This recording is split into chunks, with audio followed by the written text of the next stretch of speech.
This is the Lawrence County SportsNet, powered by LCAT. Gold heading back to Lawrence County. Your home for the County of Champions. Settles under it. The senior makes the catch. Perfection. The Shenango, again, are your Class 2A state champions. Force out the third, and that will do it. Mohawk is your 3A softball champions.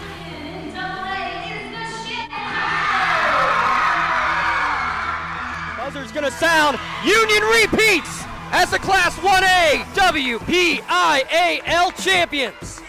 The top local athletes and the top sports moments all featured here, live or archived at lcsportsnet.com. Sideline getting by one defender, and he's going to go all the way by Harrison. Harrison on the ground finds Blundo. Blundo rolls it in, up and good for two. Shallow right field, giving a run, and a sliding catch made.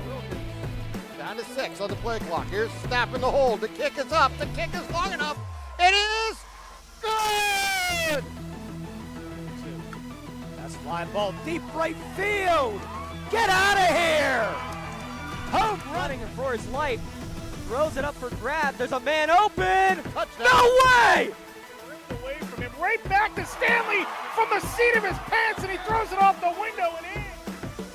Featuring over 100 broadcasts of county events in over a dozen sports. Your voice for Lawrence County sports. The gold ball headed home to Newcastle. This is the Lawrence County SportsNet.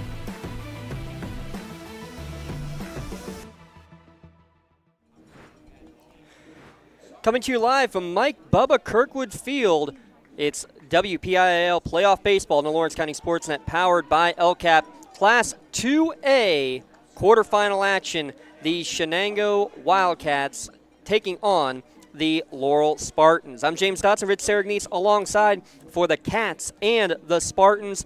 15-5 Shenango, the number 4 seed in the WPIAL tournament. Laurel at 9-10 on the season, but a huge first round victory over Fort Cherry. Both teams with one-run wins in their opening round games. Richard Saragnese alongside. We're going to have a fun one here today. Another game, the second today, featuring 2 Lawrence County teams. Both of them also featuring a sweep. In Game 1, Elwood City swept them in the regular season, but Mohawk gets the big one in the end. Laurel trying to do the exact same thing here against the Cats. Yeah, exciting game earlier between Mohawk and Elwood. Pitchers duel 3 really good pitching performances that we saw earlier. Looking to see the same thing here. Joe Campoli, someone that we're pretty familiar with. We actually broadcasted this exact game earlier this year when Joe Campoli and the Wildcats beat Lucas Santini, the opposing pitcher here for the Spartans, and Laurel behind Coach Jason Burks out at Laurel's field.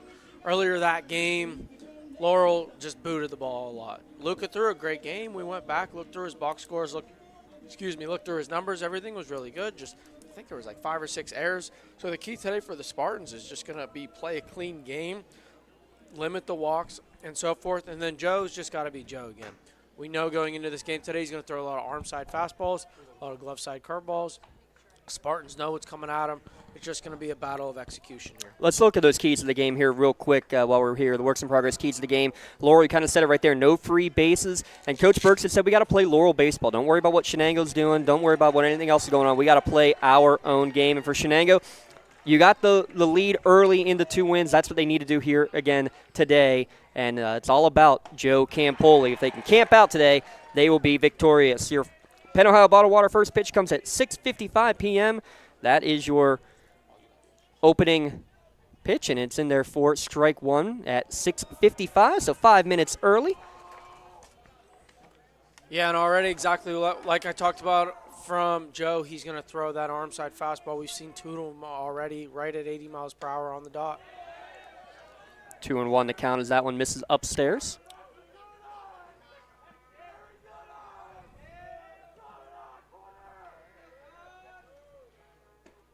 Another one missing out of the zone, so 3-1 after the opening pitch strike.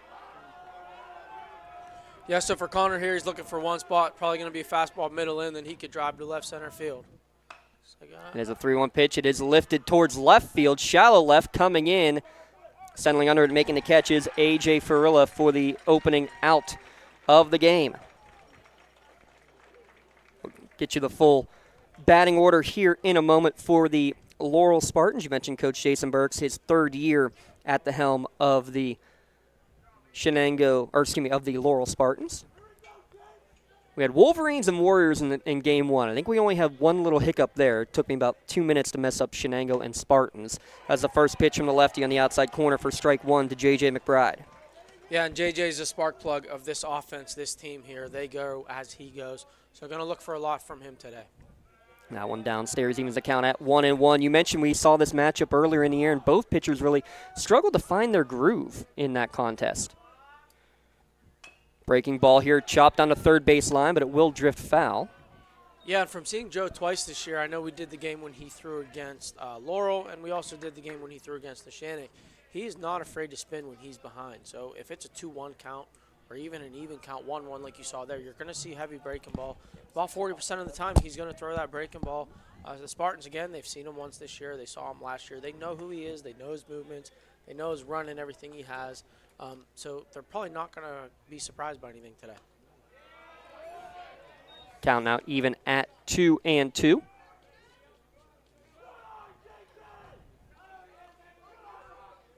And a 2-2 breaking ball, strike three swinging, and he's got a nice hook to go along with a mid-80s fastball as well. Yeah, and there's that glove side breaking ball. So when I say glove side, arm side, you're going to hear that a lot today. Glove side is going to be, for him as a left-handed pitcher, is going to be inside to a right-handed hitter. Arm side is going to be away from a righty or into a lefty, just the way that he's looking at the catcher. First pitch swinging is Carlson. Deep in the hole at short is Trey Ross. Long throw, and it's not in time. Bang, bang, play. I would have given out the shirt right there in the top of the first inning, but legging it out for the infield single is Colton Carlson. Yeah, Trey Ross, great job there, not getting too deep in the infield. A lot of times the shortstop, we talk about it, staying on a three-point arc. As you move towards the hole, arm side or glove side, you can't get too deep into the outfield. Trey did a good job. It was just kind of jammed, so it was a little slow off the bat. That's about all he can do with it here. So first time with a runner on base, Lucas Santini. First pitch inside ball, one to him. Let's take a look if we can at the full starting batting order here for the Laurel Spartans. McCrell, McBride, Carlson, Santini, Kissick, Shearer, Zwolenick, Sipe, and Faulkner in the batting lineup for the Laurel Spartans. And a 1-1 count now to the junior Santini. Yeah, and it'll be interesting to see if the Spartans are going to be active on the base pass today. A lot of times with the lefty, you're going to be first movement. I know Joe's really quick to the plate. I haven't got a time on him just yet, but we'll get there. Yeah, he's quick, and for a lefty, sometimes you get the deceptive move that can work against you if you have the high leg kick. But yeah, for a lefty to be quick to the plate is a little rare, I guess, probably the best way to put it. 1-2 pitch driven the other way. Couple hops to Tyler Houck at second on the first to end the inning. The infield single, but the runner left stranded at first. Laurel 0, Shenango coming up to bat, so let's flip the script and head to, we'll keep it right here, Leah. We'll keep it right here and take a look at the starting batting order for the Shenango Wildcats under Coach Othides, the four-seeded Cats.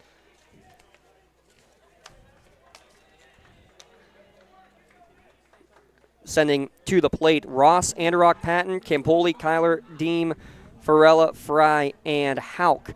The designated hitter Fry hitting for center fielder Ricky Ziegler. And what I noticed about both these teams is that you have a lot of underclassmen who are playing pretty prominent roles. For the Spartans, the top four players in the lineup are all juniors. Pretty similar for Shenango. 3 seniors in the starting lineup, but their 3 and 4 hitters are seniors in Patton and Campoli, and a big part of why they've been so successful this year.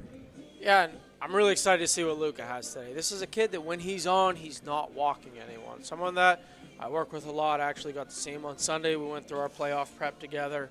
The key for him is similar to Briar Crawford last game with Mohawk, not walking guys. When Luca is just attacking and trusting his stuff, I mean, he throws a low to mid-80s fastball. I mean, he's just got to trust it, let the slider run off of it, and throw the changeup. He has to throw his changeup today. A lot of left-handed bats in the lineup for Shenango. So he's going to have to trust that and get that arm side movement here. And then again, like we said earlier for the Spartans, they got to play clean defense. The errors have been killing them this year. You're on turf, beautiful outfield here that's a little thicker, so you're not going to have to deal with bad hops or anything like that. The outfield, just play clean game, let Luca do his thing. Your starting lineups tonight brought to you by the Crane Room Grill. Call ahead and reserve your seat for after the game, or you can place an order for takeout, appetizers, dinner, homemade desserts. How about even a crowler to go? Place your order at 724-656-1553. Let's take a look at that defense behind Santini. Your defensive alignment brought to you by Medora Bonner Law. Have the best defense behind you with flexible appointment hours. Medora Bonner Law has a team of experienced lawyers and staff always willing to help you. Zwolenick, McBride, Faulkner in the outfield left to right. Sipe and McCrell on the left side of the infield. Shearer and Kissick on the right side. Colton Carlson behind the dish for Lucas Santini. 9th appearance. They've all been starts on the year. He's got a 4-3 record, a 2.70 earned run average. And I love, though, the whip numbers. A little bit above 1, a 1.3 whip on the year. And really, he had, as you said, the walks and errors really hurt in that first game against Shenango. He does have a no-hitter on the year as well against a Freedom team who, by the way, just upset top-seeded Neshannock. That looks pretty impressive today. Yeah, no kidding, doesn't it? Especially a team that's been hitting as well as they have. Key to the game for Luca, strike one. Got to get ahead. Cannot fall behind. Got to win the even counts. 0-0, 1-1, 2-2. First pitch misses outside, so one miss early. But it's first batter of the game. Trey Ross, 386 hitter on the year in the leadoff spot. And this one's fouled back to the screen. How awesome is it, though, to be able to play a playoff game at a field that you are used to? You've been playing at, sharing a section. I'm glad that they're playing this game here and not at, a Seneca Valley, somewhere you've never played before. Yeah, a lot of the times when the Lawrence counties have matchups, they'll take them to Seneca Valley or When these pairings came out, that's where I thought the Mohawk-Elwood game would be as well. But love having it on turf and love having it here in the county. 1-2, long pause in the windup for Santini. It's going to miss outside, count even at 2-2. Yeah, and that's something Luca did a lot in his last start in the first playoff game, is a double pause there, or even he'll do a double pump, so 2 balance points almost. The key to that is it's good if you do it, but you got to engage the court and you got to sit into the right leg off of it. And he does get the strikeout to start the game, retiring Trey Ross for the first out of the inning. 5 straight fastballs. For Luca, it's going to be, I'm going to challenge you with my fastball today. Let's see what you can do with it. So far, I have Luca 79-81 with his fastball, 76 with his slider. He's just going to attack and challenge. Now 2-hitter coming to the plate is Christian Anerok. Pitch count, pitch count, pitch count. He wanted that one, though. Didn't miss by much, but you're right. Talking pitch count, you do have the 5 extra. He's used 100 pitches, I believe, in 6 of his 8 starts on the year coming into this game. Yeah, that's a lot of wear and tear on the arm, but the kid does the right stuff after the game. Okay, his post-game recovery is phenomenal. Fouled back to the screen, 2-1 to count. And that's part of it, too, is that, some pitchers who have unorthodox deliveries, 40 to 50 pitches for them is equivalent to 120 even for a pitcher like both of these guys who just do everything correctly and have good mechanics the entire way through. Yeah, and unfortunately you just see throw ice on your elbow after the game, and then tomorrow just don't do anything. That's not the case with Luca, guys from Shenango. They're going to do a lot of recovery, a lot of pull-downs, things like that. 3-1 the count, and it's going to miss upstairs. A 1-out walk drawn by Christian Anerok. Only a .313 average on the year, but he has a .550 on-base percentage because he leads the team with now 22 walks on the year. Catchers see the zone very well typically, Serge, and here's another example of it. Yeah, a lot of experience there. I know the kid plays a lot of travel ball, goes out there, hunts down the best competition. So nothing out of the norm for Anerok today. And he's running for himself at first base. Patton way behind on that first pitch. Way behind. Looked like he was watching Mohawk game where the first 11 batters all had curveballs thrown their way. Yeah, so far from Luca, we got 11 pitches and 10 fastballs. So you're going to have to start spinning eventually, but I like what he's trying to do, just attacking. That one in there for a strike. 0-2 the count to Sam City for football next year. Good count to run on. Anerok does not. It's fouled back to the screen by Patton. Count remains 0-2. Couple of stolen bases on the year for Christian. Yeah, so for 0-2, we got to be above the hands, below the knees, white line to white line. Luca got away with one there. That was middle, about as centered as you can be. Sam hitting .344 this year. You just can't make mistakes like that. Probably looking spin or even an arm side changeup here from Luca. Long pause here on the 0-2. Checks 4 or 5 times. Now delivers. And good job to waste another one for Sam Patton. A lot of fastball. He's going to see what the Wildcats are going to do with his fastball. pretty similar to what we saw with Briar Crawford last game from the Mohawk Warriors. I mean, it was predominantly fastball. I'm going to challenge you. This is a big ballpark, a lot bigger than normal high schools, so he's going to use it to his advantage. Another one fouled back. So all fastballs, what's that telling you as a pitcher when you being a pitcher or a pitcher coach yourself when you're seeing a lot of fastballs coming your way early? Confidence. It's basically saying that I think my best is better than your best. And I'm going to throw my fastball past you over the course of the game. I don't think you can catch up to me. And then when he throws that changeup, it should just go right into the ground if they do make contact with it. Well, that's 4 straight that Patton has fouled off, and that means a lot in terms of pitch count down the stretch. Yeah, what a great at-bat so far from Sam Patton. I mean, he's seen 6 fastballs in a row. He's laid on quite a bit of them, but he's doing his job as a hitter, fouling them off, getting to the next pitch. So the count remains 0-2. Anorak on first after the 1-out walk. Going arm side here. Here's the changeup. It's going to be lifted towards deep center field. McBride takes a couple steps back, now comes in and makes a relatively routine catch for the second out of the inning to retire Patton. Even though it's an out, though, you can almost consider that a win, a 7-pitch at-bat drawn there by Patton.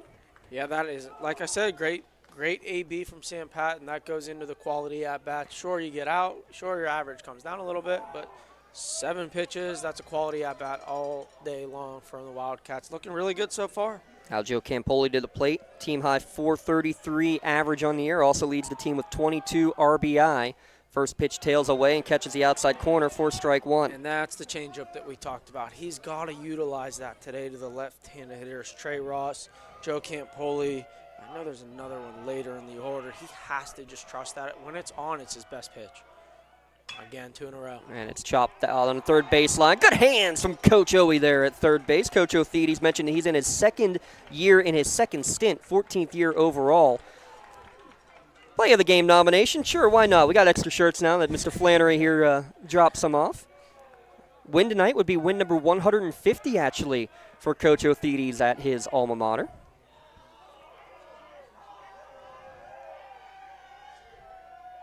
Oh, and 2 the count. How about the atmosphere tonight? Absolutely. High and outside. Good job by Carlson to snag that one. I mean, what do you expect? You have 2 Lawrence County teams going at it in the first game. 2 rivals going at it yet again here in game number 2. And I know a lot of people who went out to their car and on my way out between games said, I'm able to get back in, right? Like, absolutely. So a lot came for game 1 and stayed for game 2. 1-2 breaking ball stays upstairs. Count even at 2-2. Yeah, only the second breaking ball that I've seen from Lucas so far. Both times missing a little high with it. That's exactly what happened to him in his last start. That's just the result of not staying in the backside and not extending enough through release point. 2 balls, 2 strikes, 2 down. Pop up, left side. Sipe going back into shallow left field into foul territory, and he's going to make the catch over the shoulder.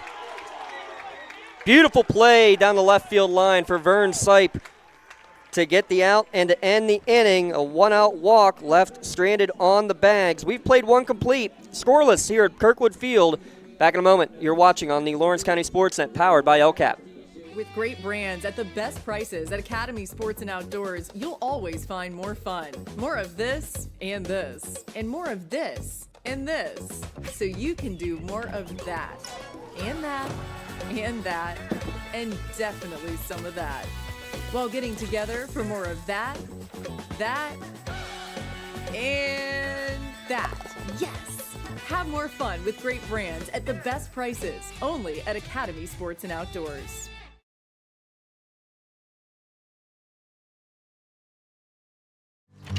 Fun, memories, friendship.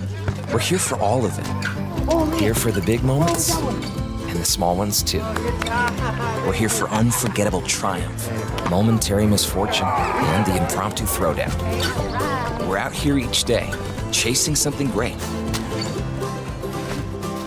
Call it adventure, call it play, we call it fun. Academy Sports and Outdoors. Have fun out there.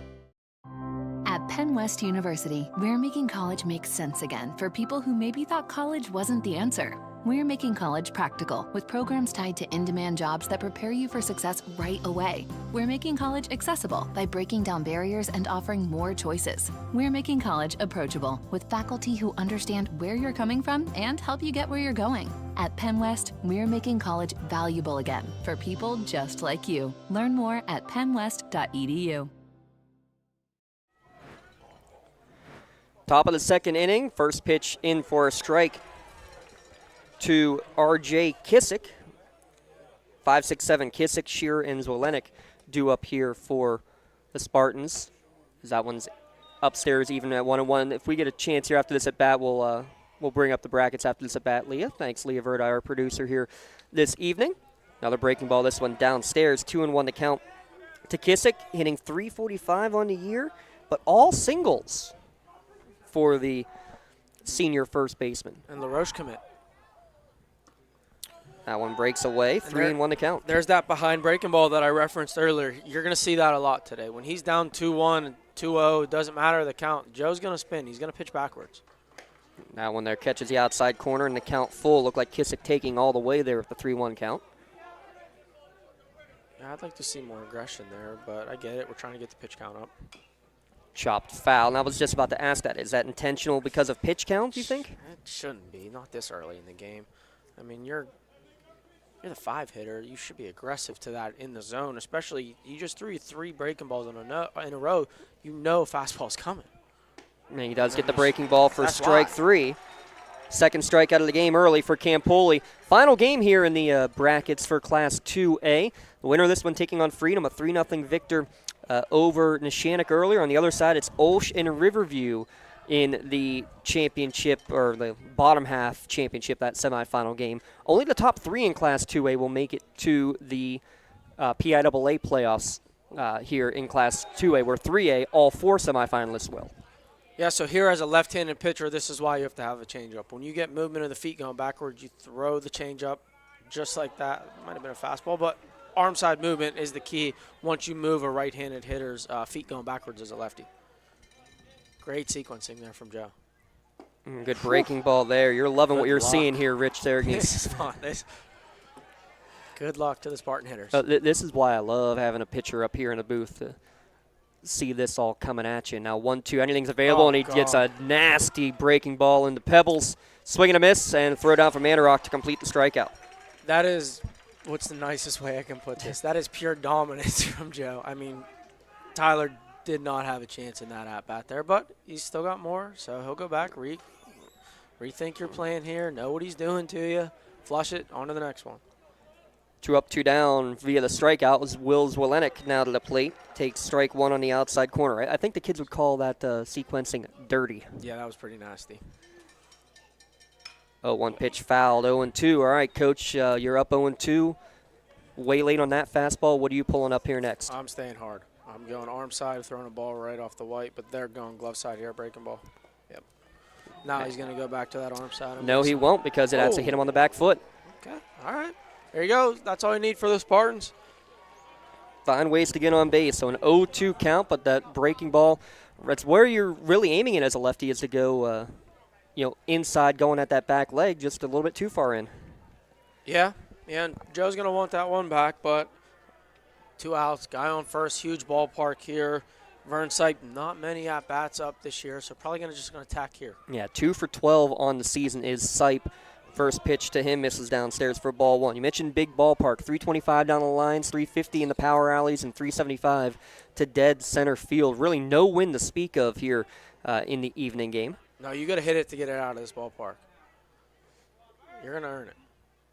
Another breaking ball towards the back leg, and it's misses again, 2-0 the count. Yeah, there's that behind spin I keep talking about. That's about, I think, the 3rd time I've referenced it now. He's going to continue to do that. Spartans have got to understand what the plan of attack is here. Yeah, good pickoff move there.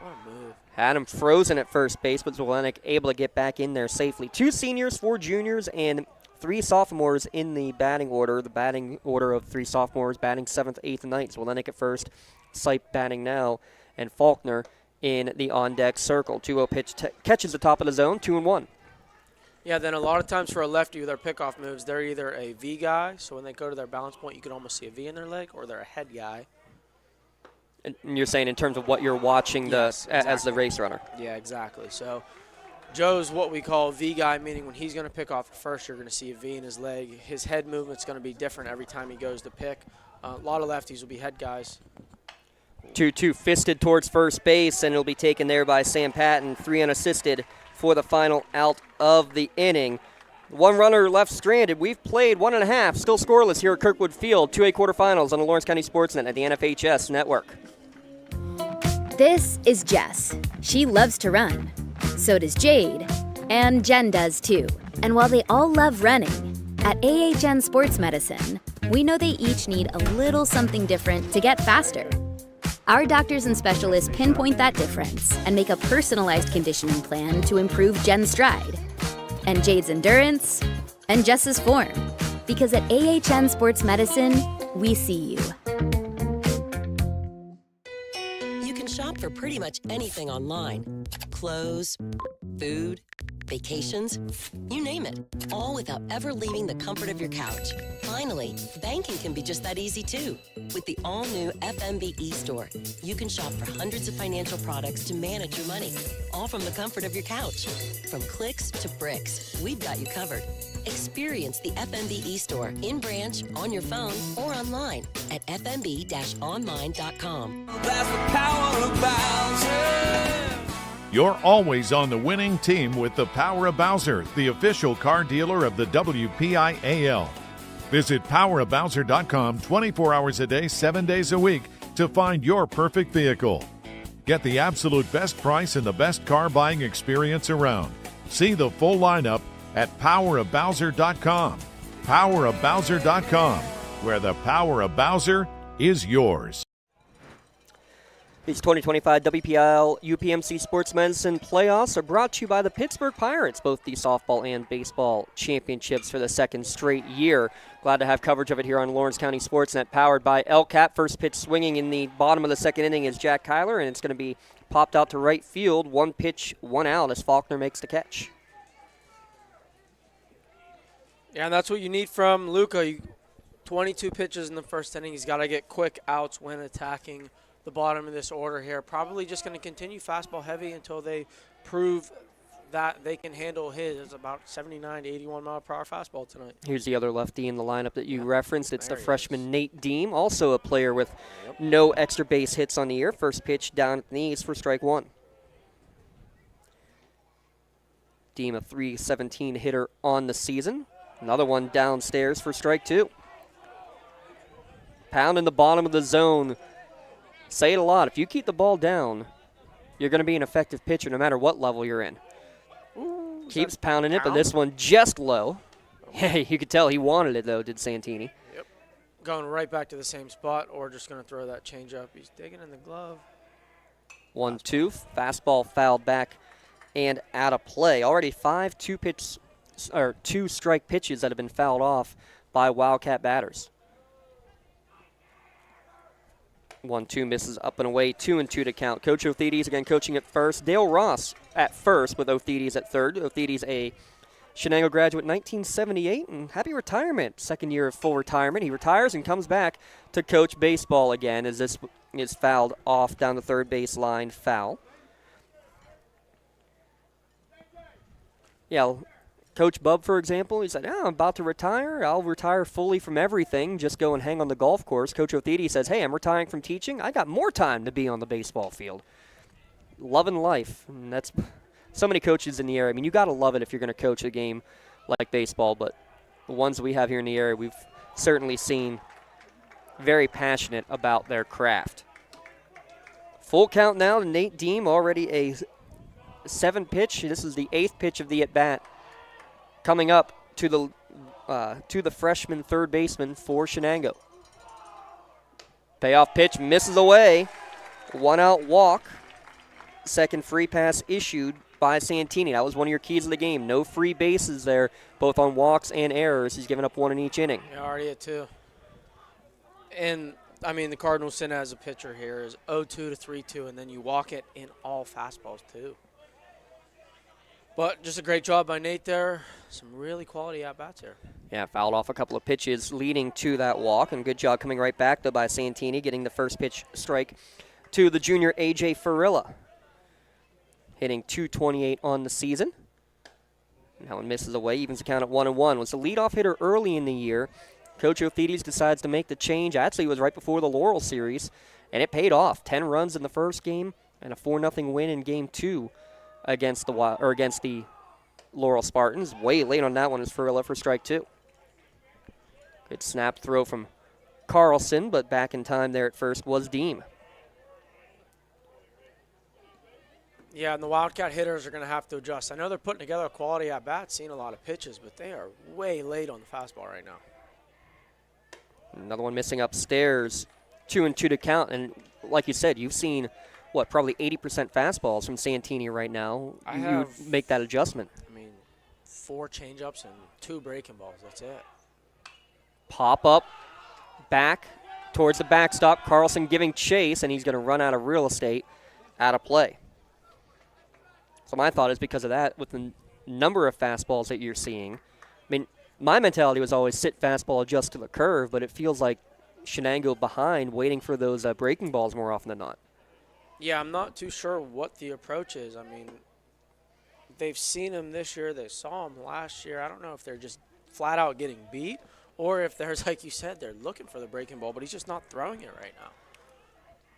For Luca, just keep doing what you're doing. And he does, and gets strikeout number 2 on the evening, and the second out of the inning as well. Retiring Farilla, and that's going to bring up the designated hitter, another left-handed hitter, Matt Fry. Sophomore, only 9 at-bats on the season. How about the student section over there for the Wildcats? I love it. Haven't seen a student section like that for a baseball game, honestly, probably since 2008. I don't think I ever had one like that in my 4 years. Yeah, the Lancer Lunatics back in the mid to late 2000s. Whew. I'll tell you, Luca's taking his good old time coming up to his balance point with the guy on first, but that guy behind the plate is probably the best catcher anywhere around, so there's not a thought of stealing right now. Another swing and a miss for strike 2. Straight gas, homie. 2 now the count. Santini working quick, getting right back up. Wines, fires, and blows it by him. There you go, 80. Hardest pitch of the night from Luca, 82 right there. He's feeling it coming off the mound. Wildcats got to adjust. Scoreless through 2. We're back in a moment. It's 2A quarterfinals on the Lawrence County SportsNet, powered by LCAP. Hey, Mom, do you need a ride to the store today? Oh, no thanks, hon. I got it covered. Mike's taking me. Okay, well, you have a doctor's appointment tomorrow, right? I can take you to that. No, I got it covered too. Mike's taking me. Mike? Yes, Mike's my Axe driver. Picks me up right at my door and even helps carry my groceries. It's so convenient to schedule and ride with Axe. Wish I would have called him sooner. Okay, Mom. Sounds like you got it covered. I have an apple pie ready to eat. How about you help me with that? When it comes to shopping for insurance, there are thousands of options out there. MVP Insurance proactively shops and compares your policies to find the best coverage and rate. Josh Mathur and David Verratti want to provide you with the level of personalized service that you know that you are the MVP of their agency.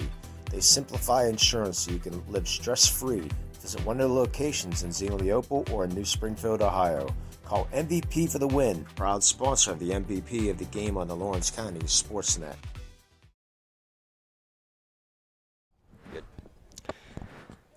Top of the third inning. Bottom of the order due up for Laurel. 9-1-2 Faulkner, Meckrell, and McBride for the Laurel Spartans. Third-year head coach Jason Burks. Class of 2009. And yes, the Shannock fans know the Burks name. Yes, that is Father Bobby Burks, the athletic director here at Neshannock. 1-0 pitch, foul back to the screen, evens the count at 1-1. He who must not be named just walked in. Lancer legend, Walter DeMace. I said he who will not be named. I had to. When Woot's around, we got to throw the name out. I guess. I don't know. 1 ball, 2 strike to count here to Faulkner. Down in the Pebbles, count even at 2-2.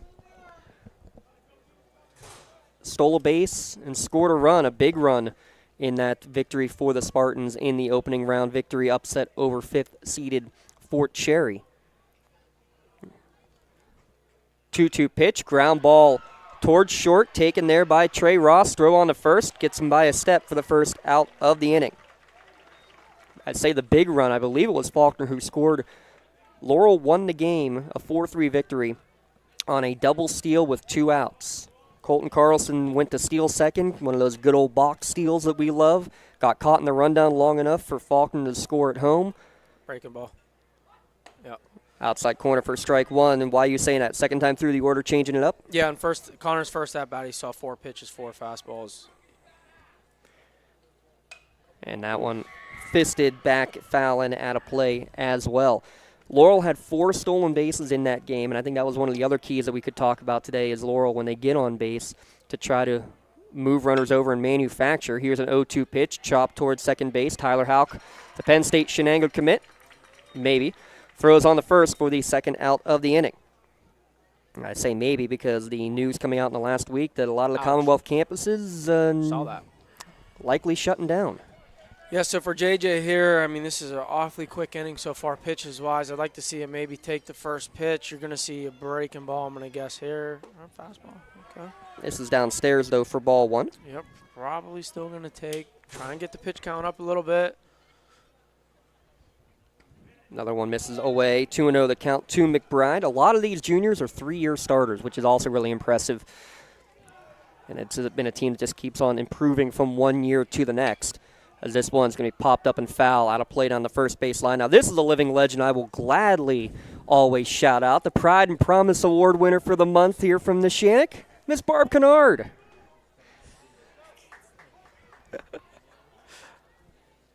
The 2-1. Breaking ball misses upstairs. 3-1 to count.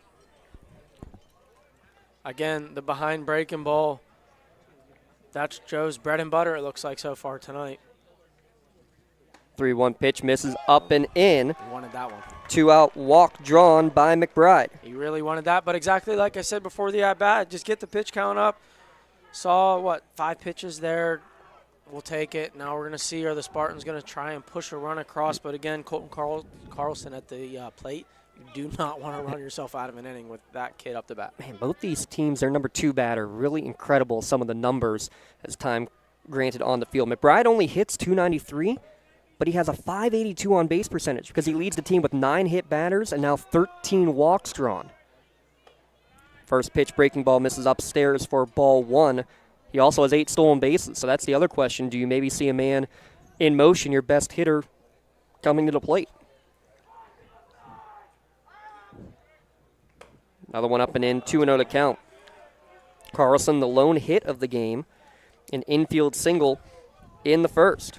Yeah, and if you're Joe, you want to be careful here with this pitch. Colton's going to be dead red on the fastball. Yeah, I think you see spin or change up. There is a breaking ball. Catch at the top of the zone. Wouldn't mind a repeat here from Joe. I'd like to see him start throwing that arm side, though, like away from the right-handed hitters. Just going back to it. Yeah. It's going to be breaking ball. Coach Burks will go take a jog down the left field line. He's a phys ed teacher. He doesn't do anything during the day. He can get his exercise now, right? That's an awful shot right there. That's with all love to our phys ed teachers. That one's up and in. Count runs full. And I always say that because every phys ed teacher I talk to will make that exact joke to me. So I'm going to make it right back. 3-2, throw your best. Right now for Joe, it's his breaking ball with an electric hitter at the plate. Runner goes. It's going to be popped up to shallow center field. Ross and Houck heading back, and it's going to fall to the grass behind second base. Rounding third and now getting the stop sign at third is McBride, and recognizing it as Carlson. Nobody covering. He'll take the extra bag as well. Yeah, and that's the IQ of the player right there that I was just talking about. Shortstop, second baseman, both go out to the ball behind second base there, so no one is at second base. That's Joe's responsibility to be there. Colton just takes the base. Now that's what we teach all the time. As a pitcher, after you throw it, you always have a responsibility. That one up in the air, everybody going back. The open base is at second. That's where he needs to be. Yeah, and this goes back to JJ, that quality at-bat he put together, being patient, seeing some pitches. Joe had 2 outs, no one on, 42 pitches. We're up to 53 here. Base is open, too, so he can be real careful with how he throws the Luca. Working with the wind, and you can be careful, too, but you got to be careful not to let one go to the backstop. Big trust in your junior catcher Christian Anorak. Yeah, that's a really good catcher back there. So, especially on turf, I'm going to trust my stuff. Upstairs, 2-0 the count. This is a good time for a mound visit. I'd like to see Coach Othides head out there. Maybe just try and calm everything down, slow the game down a little bit. Line drive right back up the middle, off the rubber, and 1 run will score. Make it 2 runs will score. A 2-out, 2 RBI single. Lucas Santini, it's no secret he has struggled at the plate this year, Richie. That's a big swing from one of your big hitters in a big-time situation. Playoffs is a new season. Regular season doesn't matter. Luka doesn't care about how he struggled or how good he did during the regular season. When the lights are on, that kid shines. My man's having himself a night so far. Talk about helping yourself. 2 runs given the first runs of the game. Yeah, I'm thinking the same. What the Wildcats are doing here. Go talk to him. Slow the game down. Downstairs 2-0 the count. And you know what? I was looking at Othides after the 2-0 pitch, and it looked like he was considering saying something. I wondered if he was going to say, you know what, just put him on. I mean, even an infielder, a catcher, a first baseman, you got a lot of experience here. Someone has got to go out there. That's a lot of trust in your pitcher and in one of your senior leaders, but at the same time, you're right. You got to. That's the thing. You want to win these big games, you got to be mentally prepared. It's not all about your swing. It's about slowing the game down sometimes. Like Joe doesn't have it right now. Someone's got to go talk to him. Yeah, and it felt like he was rushing, and because of that on the 2-0 pitch, getting to the plate so much more quickly, didn't really have a chance to even consider a mound visit or saying, hey, we're going to put him on. Fastball misses inside. See, and then there's the emotion that you're seeing from him. And now you are going to get the UPMC. There we go. Thank you.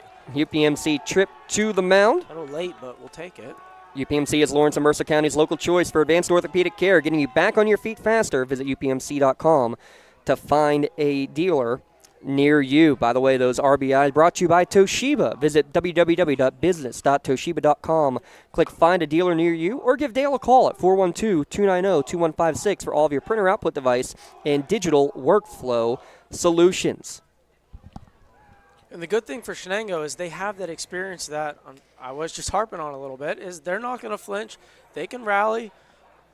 They got some guys, Christian and Joe. I mean, these guys have played high-level travel baseball before, so they've been in games under the lights before. Last year they made a deep run into the playoffs. They're not going to flinch. They're good. They're still here. A lot of ball game left. Still have, 5 at-bats? Tyler Shearer at the plate. First pitch fouls off his leg for strike 1. Shearer hitting below the Mendoza right now at 170 on the season. But again, one of your senior leaders who you trust to come up big in big-time situations. Does have 11 ribbies on the year. 2 unearned runs already scored here in the frame for Laurel. Can Shearer bring another one across? Count even at 1-1. No hold really at all at second base right now. I mean, so you're getting a strong secondary lead. Anything in the... This goes all the way back to J.J. McBride. 2 outs, no one on. He was at 42 pitches. Got him all the way up to 64 there. Swing and a miss, and I'd say no, it's foul tipped. Yeah. So count even at 2-2. But you make a great point. 2 quick ground outs to start the inning. McBride works and gets a walk. The pop-up error, the heads-up base running, getting 2 into scoring position, and they both score on Santini's single. Looking for a repeat of the breaking ball here. The 2-2 gets him. That's it, I think. On breaking ball inside corner, but damage done. Spartans strike first. 2 runs on 1 hit. There was an error, and they left 2 runners on the bags. We'll keep it right here on the Lawrence County SportsNet, powered by LCAP, as it's Melee Minute time, your Melee Chiropractic Melee Minute, as we take a look at what's going on in the softball world. We'll start in Class 3A. How about Shenango yesterday? A great start to the game. First pitch of the game, a home run from Zoe Offie. Unfortunately, that was the only run of the game for the Cats. A 3-1 defeat to Bentworth. They will take on Neshannock in the semifinals. Neshannock a 14-2 win over Apollo Ridge. So that game taking place tomorrow. I believe that's the one at Seneca Valley at 6 o'clock. The other game in Class 2A, Riverside defeated Laurel yesterday 11-1. More about that in a moment. They will take on Chartiers Houston. In Class 1A, Union, a 5-inning Mercy Rule win over Jeanette. They will take on Jefferson Morgan tomorrow at North Allegheny High School. Winner of that one will take on in the championship Carmichael's and West Green, the other 1A semifinal. In Class 3A, right here, just beyond the right field fence, Neshannock High School, the venue for 3A game between Elwood City and Mohawk. As Mohawk defeated Southmoreland yesterday 8-6, Elwood City shuts out McGuffey 8-0. The other game in the semifinal, South Park against Avonworth. And quick shout out Wilmington, a 5-1 upset victory, over Cochranton yesterday. There's your Mailey Minute, brought to you by Mailey Chiropractic, keeping you in the game as we keep you in the game of what's going on with the softball world here across the county. And again, I say tomorrow for these games. Big asterisk beside that one because, yeah, you have a lot of nasty weather that's supposed to come through. Well, I was talking to Vince Sortino. He's the game manager here today and the COO of the WPIAL. He said they made the mistake last week. The forecast looked terrible on Tuesday. They pushed all the games back, and I still think it was the right call, but you ended up not getting any rain at all in western Pennsylvania. What decision are you going to potentially make for tomorrow? I think you're going to end up having a lot of games like the ones at North Allegheny, having to move to all turf facilities such as Seneca Valley. But when do you make that decision? There's going to be lightning involved, it sounds like, in some of these systems coming through. There's a lot that has to be figured out, and it doesn't look great the rest of the week either. So things are going to be very, very interesting. But more on that tomorrow. Just stay tuned on social media. We'll get you with all those updates when we get them ourselves. We'll keep you posted. As Tyler Houck down 0-2 quickly as Santini wheeling and dealing there on the bump for the Spartans. Yeah, important inning here for the Wildcats. They got to try and cut that lead in half. Don't got to get everything back at once. You can't hit a 2-run home run. You got to get on base. We got to start one at a time, a walk, an error, anything. What's Greg Brown always say? A bloop and a blast. I mean, anything at all to get some momentum back. The Spartans just have all the momentum right now. And it comes from, little things. Like you said, drawing a 2-out walk, finding a way on base, whatever it takes. 1-2 pitch, swing and a miss for strike 3. That's actually 3 straight strikeouts. 4 in the game now for Santini. Yeah, like I said earlier, the key for the game is Luca is to get ahead. And so far, these last couple batters, I believe that's 5 or 6 in a row. He's just getting ahead of everyone, challenging with his fastball, working really well for him so far. Yeah, 6 first pitch strikes versus 3 first pitch balls the first time through the order for Santini. First pitch ball here, though, to Trey Ross, who struck out to lead off the game. Yeah, but I don't mind that miss there on the first pitch from Luca. The first 2 innings, his breaking ball was high and arm side. There he showed the ability to get it down and glove side, so that's some involvement. He's working. 2-0 pitch, swing and a miss. 2-1 now the count to Trey Ross, who had a very successful series against Laurel. The game that we had, on base all 4 times, a triple, 3 RBI, reach base twice via the walk in game 2. Both games won by Shenango, but it's the Cats who trail the Spartans right now by a score of 2-0. Still challenging with that fastball. The 2-2. Change up. Drilled towards deep right center field. Faulkner going back. You're not getting that one. It one-hops the fence. Othedes is going to bring Ross around, looking for 3, and he's going to slide in there with a triple, his 3rd of the season. What a piece of hitting there from Trey Ross. What a great hitter. 2-2, doesn't flinch, struggling with the fastball, gets the elevated changeup, does exactly what you're supposed to, just throws a barrel at it. Good things happen there. Now, huge spot here for Christian Antarock. Like I just said before this half inning started, got to cut the lead in half. 1 out, guy on 3rd. All you need is a ground ball up the middle, ball in the air in the outfield, and the lead's cut in half. All the momentum's back on your side. This is an enormous at-bat right here. You got Antarock up, you got Patton and Campoli coming up after as well. Pulling the infield up a little bit. You're up 2. Yeah, it was. Okay, there we go. Now we're moving them back. First pitch in there for strike 1 to Antarock. 16 RBI on the year for Christian, hitting .313, but mentioned it earlier, over 500 when it comes to the on-base percentage. Santini working quickly and up to 0-2. Watch. Throw back to the pitcher, and luckily for Laurel, Trey Ross wasn't too far off the bag. Shenango might have missed an opportunity there. I think Coach Othedes is giving him an earful down there. The 0-2. Misses down and away, 1-2 the count. That's why base runners, kids, you're listening at home, watching at home, you're paying attention there. You might have gotten a run the easy way. 1-2, froze him on the breaking ball.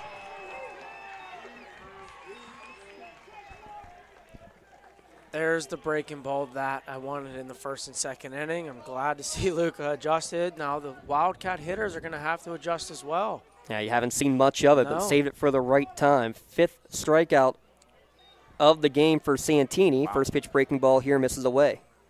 Sam Patton at the plate.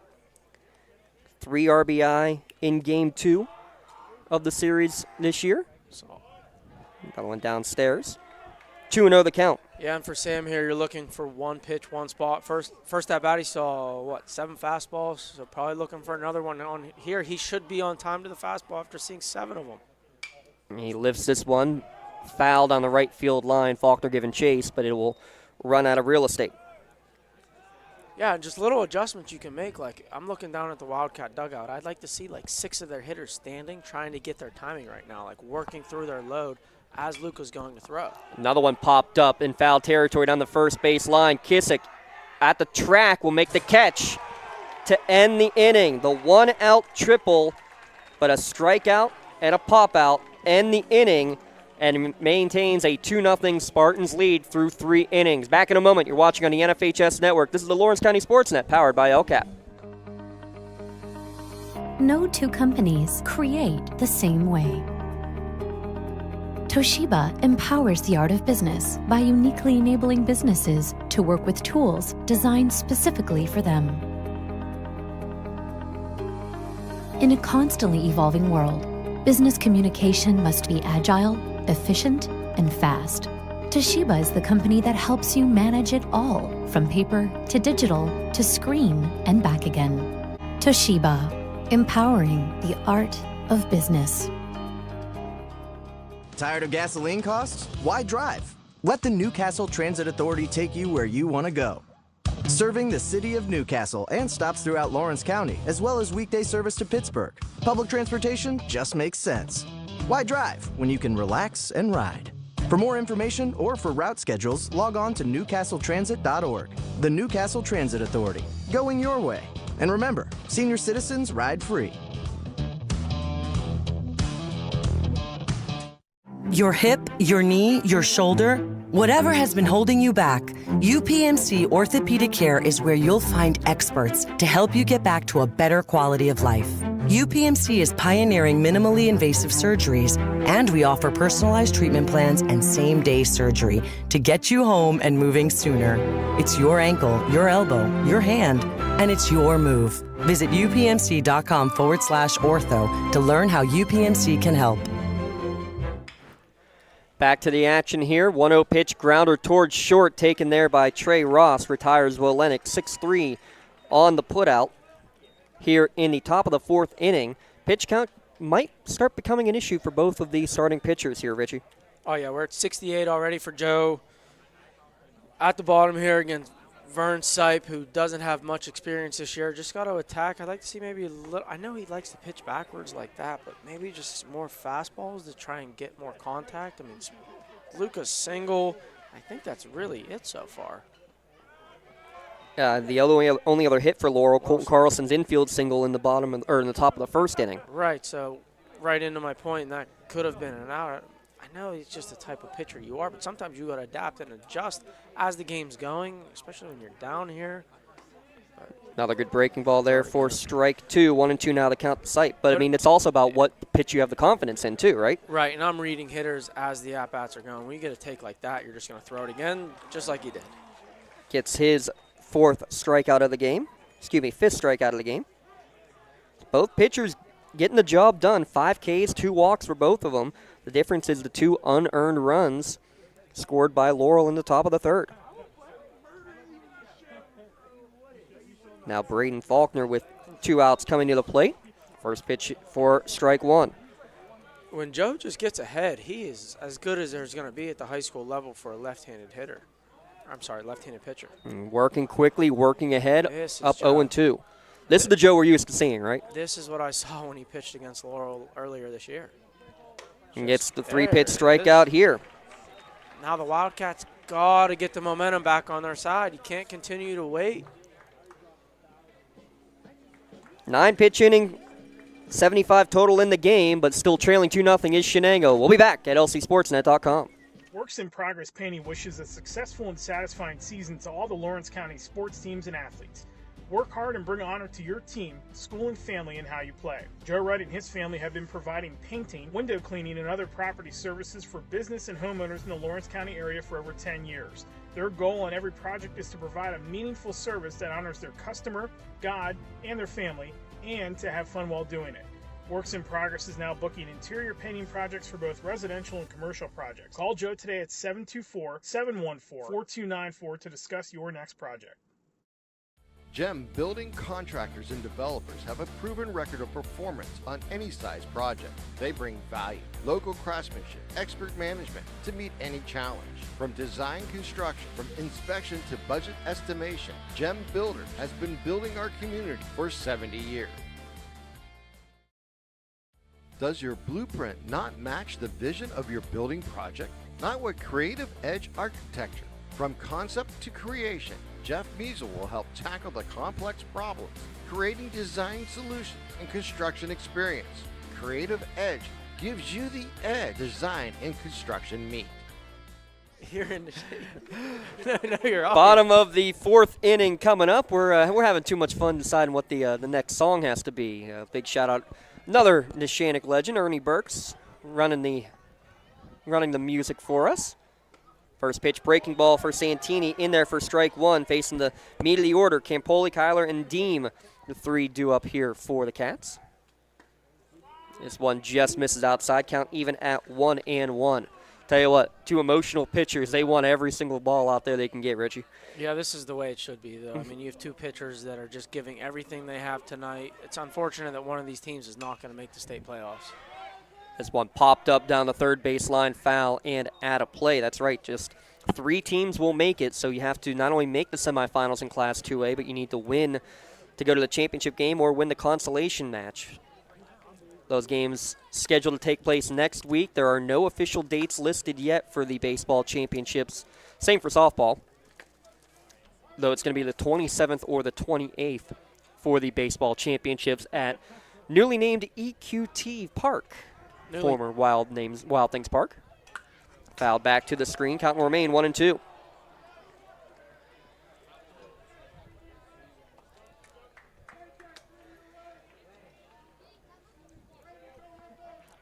Good spin there. I'm guessing you're going to see fastball or change up here. Fastball tails away. Count even at 2-2 to Campoli. Had a 2-for-3 performance in their opening round victory over Chartiers Houston. A 1-0 victory in that one. And he gets rung up on a called strike 3, and he's not happy about it. Hard to tell from our angle, so I can't comment on whether it was down or whatsoever. But I can tell you the Wildcats are not happy over there in their dugout right now. And neither are the Wildcat Wackos. Hopefully you can't hear that on the what? stream. So now Jack to the plate. Jack Eiler, 311 hitter on the season. Had himself a game, actually with our MVP Insurance MVP of the game in that Game 1 victory over the Spartans. On base all 4 times, 2 RBI performance. 1-1 count now to him. Trailing 2-0 in the bottom of the 4th innings. That breaking ball misses upstairs, 2-1 to count.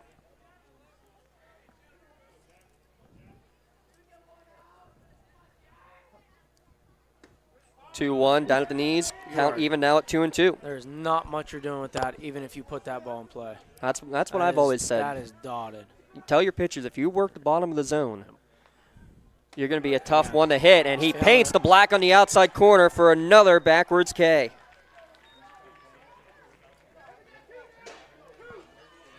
Seven strikeouts now in the game. Yeah, walked. Last time Nate was up, long at bat, all fastballs. Probably going to see even more fastballs here from Luca. Hopefully Nate made his adjustment. First pitch right down Broadway for strike 1 to Nate Deem. He did draw an 8-pitch walk. It's about the, second or third time that's happened now? I've missed it. Is he just airmailing it back, or? I haven't been paying attention to it. I'm not sure what's going on. It's just challenging him. That's all I'm looking at is Santini. Fastball. I mean, it's just challenge. My best is better than you. Someone's got to respond. Someone's got to answer. This one misses upstairs. 1-2 now to count to the freshman, Nate Deem. He scored the lone run in the win over Charhue. See what we got. The 1-2. Again, misses up and away. Nice. That's 2 balls, 2 strikes, 2 down. Swing and a miss. Strikes out the side in order. 8 strikeouts for Luca Santini, and the Spartans lead 2-0 through 4 innings of play. Back in a moment. You're watching on the Lawrence County SportsNet, powered by LCAP.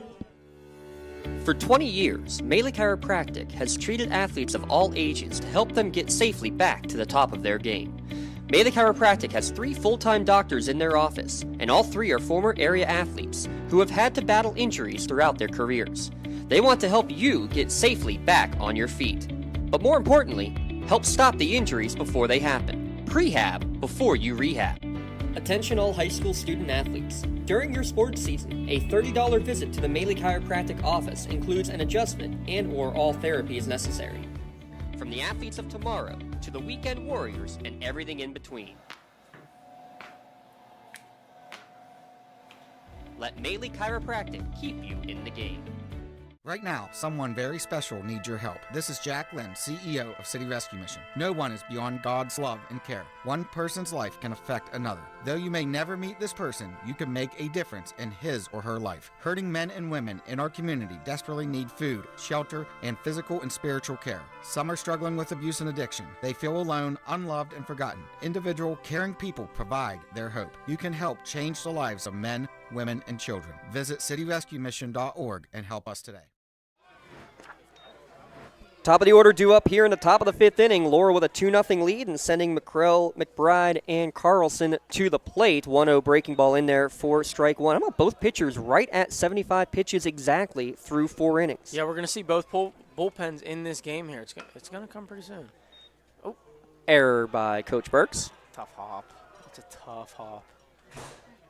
At least he stayed in there. You're being way too kind to your colleague over there, I think.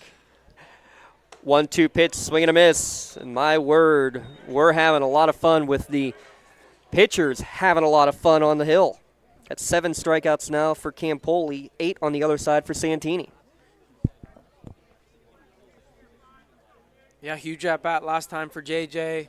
Looks like Joe's back to being Joe, attacking and getting ahead.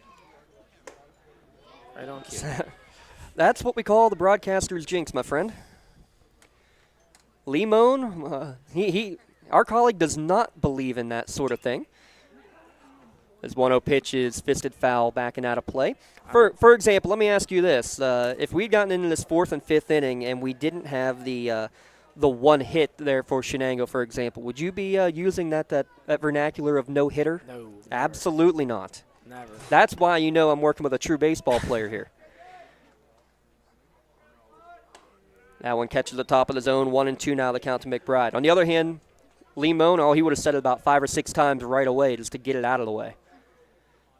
You can't do that. Yeah, that's what I trust me, I've been trying. Shouldn't be around it if that's what you're doing. Now, I will say this, tell a story after this 2-2 pitch about one of my early years broadcasting. Is this ground ball up the middle, hit there by Ross. Throw to first to retire McBride for the second out of the inning.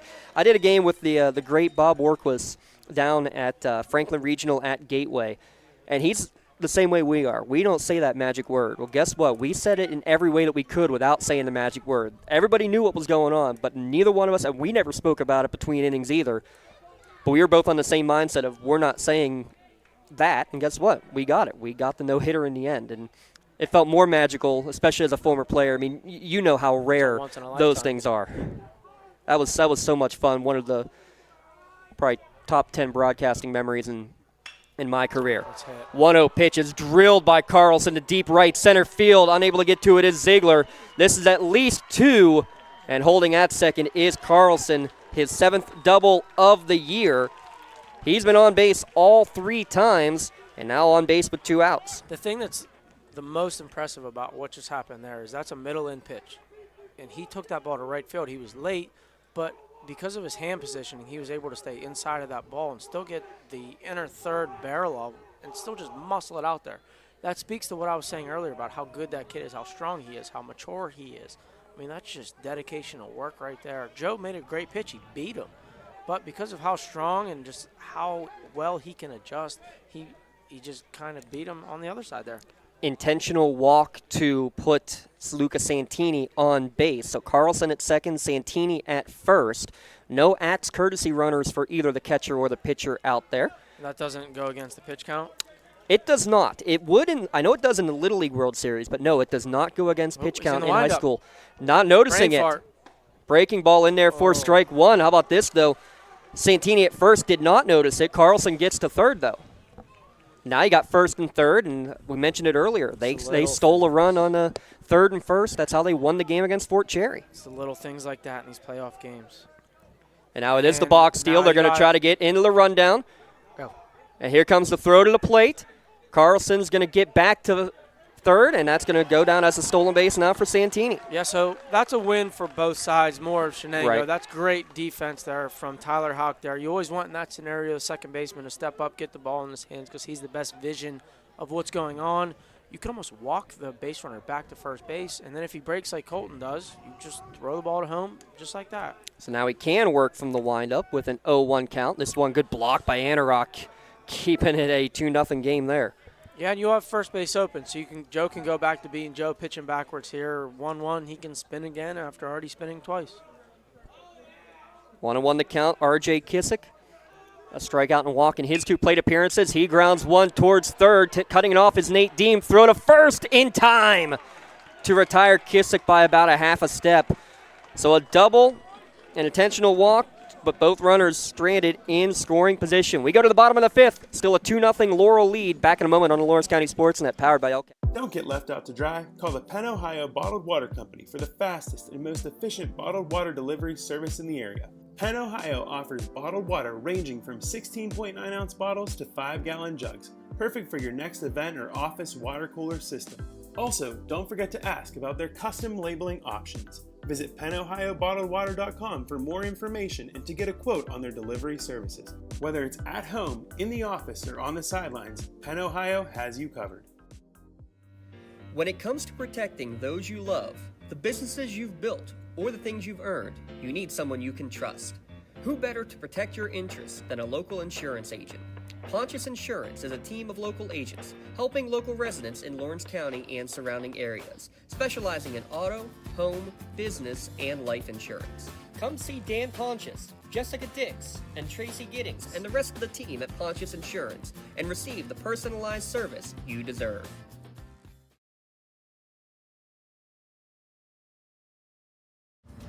Lawrence County SportsNet is proud to honor Union's Mia Prudes as the April Red Zone Female Athlete of the Month after throwing a perfect game and 3 no-hitters in April, averaging 13 strikeouts per game. LC SportsNet is also proud to honor Elwood City's Aaron Lake as the April Red Zone Male Athlete of the Month after starting the year 6-0 with a 0.62 earned run average. Congratulations and best of luck to Elwood City's Aaron Lake and Union's Mia Prudes, the April Red Zone Athletes of the Month. Bottom of the fifth inning, coming to the plate for the Wildcats are the 7-8-9 hitters Farilla, Fry, and Houck, looking to get something going against what has been a nearly perfect night of baseball for Laurel's Lucas Santini. Only allowed 1 hit, and it was the 1-out triple from Trey Ross, but he's got 8 strikeouts versus just 2 walks through the first 4 innings. Yeah, and like we said before the game, that's the key for Luca, is not walking batters. Early in the game, he walked the second hitter, and then in the second inning, he also walked the second hitter. If he just doesn't walk guys, that kid is tough to beat. Well, I mentioned as he throws a first pitch strike here to Farilla that he did have a no-hitter against Freedom earlier this year. Ooh, good take. If they do win, as it's 1-1 now, just missing on the outside. If Laurel were to hang on and win, they would get another chance at Freedom, but it would not be Santini able to pitch tomorrow. Count now 1-2 to Farilla. 4 extra base hits on the year for the junior left fielder. Was also a javelin thrower in the WPIAL championships.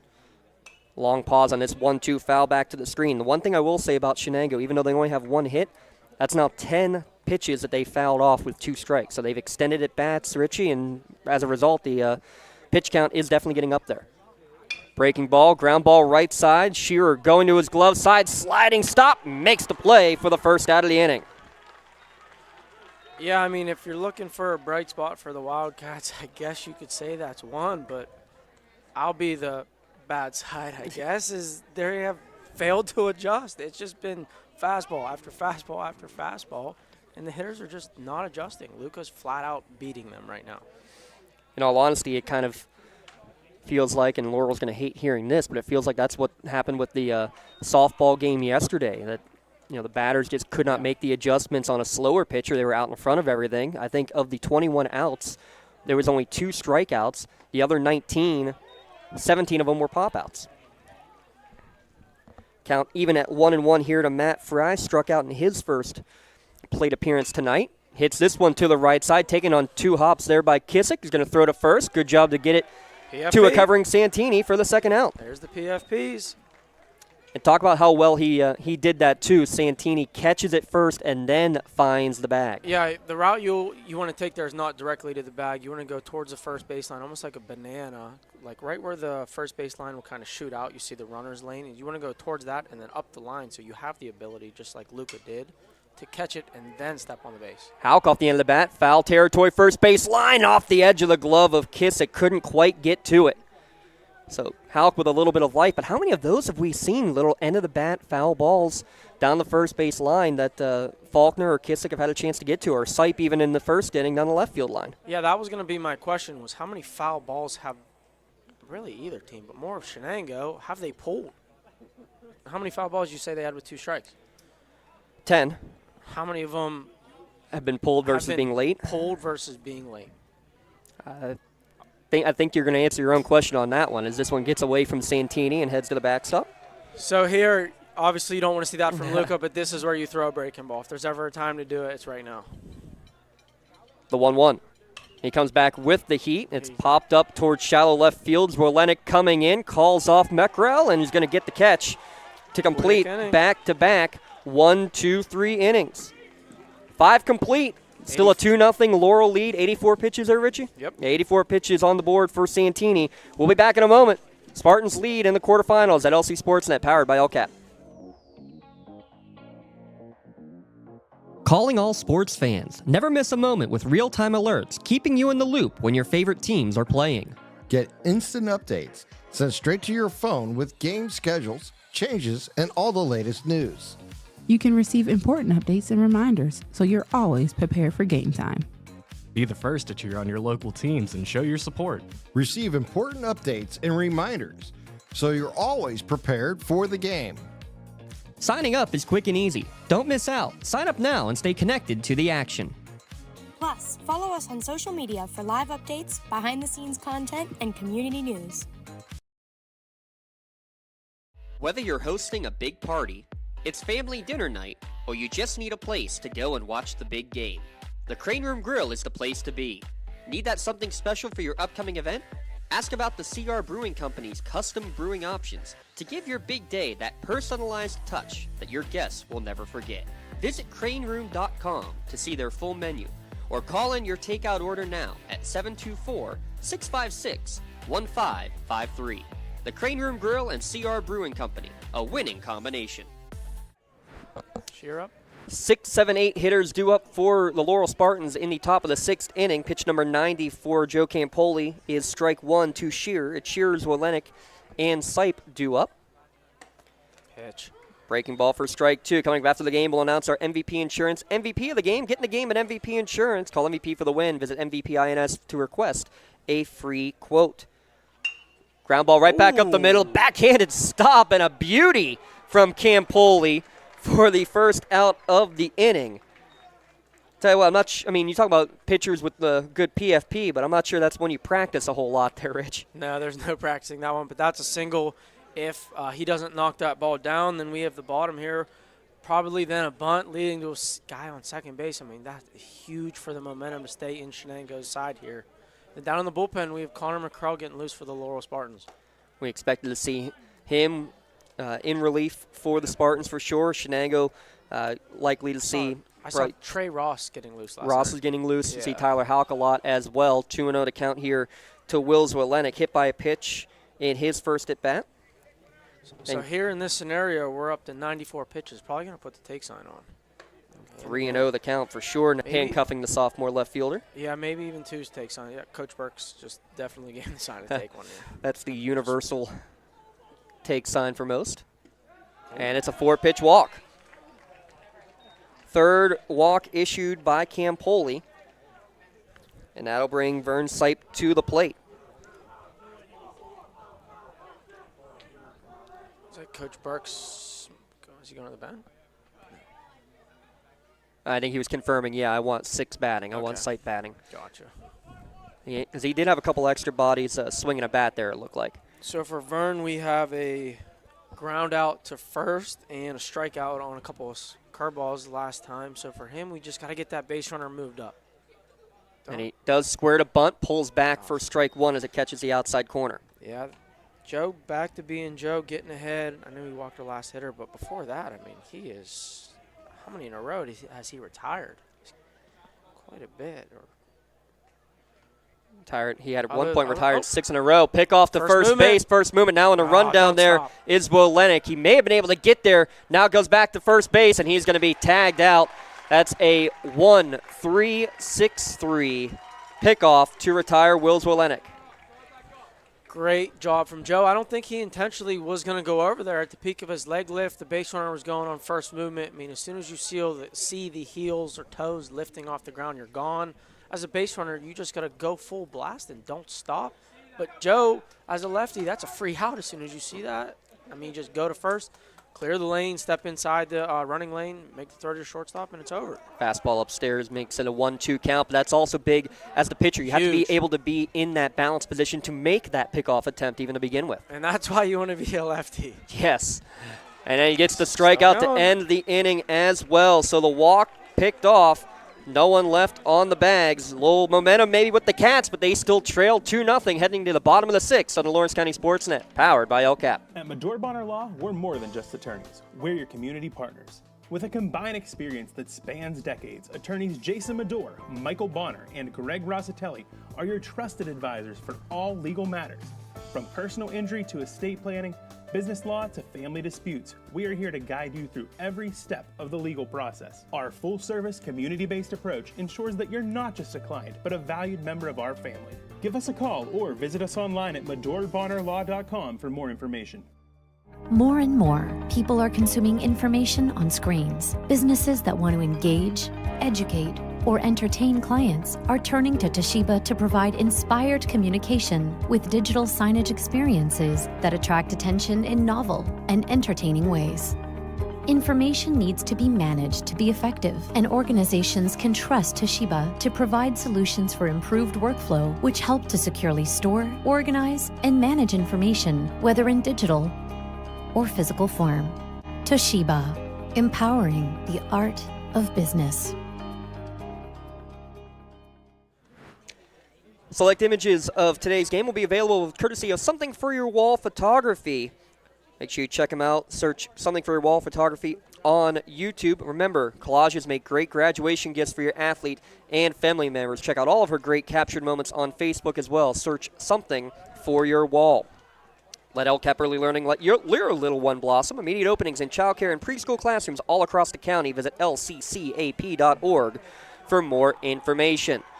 First pitch from Santini misses outside for ball 1. Top of the order due up here for the Cats. Ross, Antarok, and Patton. Trey Ross has the lone hit on the game for the Wildcats, but since his one-out triple in the 3rd inning, it's been 8 straight retired by Santini. Yeah, this has got to be the inning for the Wildcats. Starting to hear a little bit of life over there. Yeah, getting the big play defensively certainly helps too. Yeah, for the Wildcat offense, probably taking a strike here, being patient, trying to get Luca out of the game. Right now they just don't have an answer for him. Pitch number 90 is hit back up the middle, and it's going to be a leadoff single. And just like that, you mentioned it earlier, your bloop and a blast mentality. You get the leadoff man on base, you can get now the tying run to the plate. Yeah, and I don't know about a blast in this ballpark from a high school hitter, although we saw one earlier. Going to be tough. But for the Spartans here, you got to understand you're up by 2. So the guy at the plate is the only run that matters. So like any base hit to the outfield, you want to cut off towards second. You're ignoring that base runner on first base, especially for Luca here. Just focus on the hitter. First pitch upstairs for ball 1 to Anorak, and Shenango, much like the 2015 Neshannock Lancers, 0 home runs on the year. Until the playoffs. Shout out Donnie Colucci. The 1-0 popped up and out of play by Anorak. Don Colucci, as Yook is referencing there, hit 2 home runs in the state semifinals. That game played at Chippewa Park on the way to the second state championship in the Neshannock Lancer history. The 1-1 popped up again. Foul territory. Lots of room in front of the dugout. Kissick comes over and he's going to make the catch. That's 4 foul ball flyouts by Wildcat batters here tonight. Need I mention where all of them are going? FO3, FO3. That's 2 of them. FO5. So sorry, 3. There was another one that was nearly got. The 5 was a left-handed hit. That was Campoli hitting. You're right. So I apologize. Only 3 officially. There was another one that was nearly caught in foul territory but was dropped. Another one late, slice foul down the right field line. How about the Wildcat student section over there with the cowbells, whiteout? They're doing everything they can to get these hitters fired up. Shout out to trying. Shout out Joe Arafaz, an old Lancer lunatic. I mean, these are the kind of student sections that we used to see in these big local rivalry games. You know, unfortunately, you don't see the student section in baseball and softball like you do in football and basketball, and it drives me nuts. But I remember the couple times that we did. It's electric. It's something you don't see a lot of, and I think that's how it should be. Yeah, and let's point out the senior leadership there from R.J. Kissick, and now you see Luca talking to Colton, probably along the lines of we're up by 2, let's just go after the hitter and really not worry about what the base runner is doing, or they could be relaying something about a pick after the pitch here. R.J. definitely just saw something. That's what I would have liked to see from the Shenango defense in that inning. What was it, the 3rd inning when Laurel scored their run? It's little things like that where you slow the game down and give your pitcher time to reset, refocus, and attack. 0-1 pitch, line drive right at the right fielder. Faulkner makes the catch. Second out of the inning after the leadoff single. 2 hits in the game for Shenango. They're both by their leadoff hitter, Trey Ross. He was stranded after his 1-out triple in the 3rd. And now stands at first with 2 down, and Joe Campoli to the plate. A steady mix from Lucas so far to Joe. Started him off with 2 changeups his first at-bat, 3 breaking balls in his last at-bat. Just got to hunt the fastball here from Joe, keep it simple. Try to go to that left center alley. Like we keep saying, it's a big outfield here. Outfield playing plenty deep as well as the first pitch misses outside, 4-1. Yeah, and for Luca, you don't have to slide step. Like, he's doing really well this whole game. Coming up to that balance point, we saw a couple times where he paused. Like, see him just keep doing that. We don't care about that guy on first base. The 1-0 upstairs again, 2-0 now the count. And for Joe, now Coach O's probably putting on a take here. That's up to 97 pitches. They got to get Luca out of this game for the Wildcats. You said Connor McCrell was warming up. Yeah, he'll be next.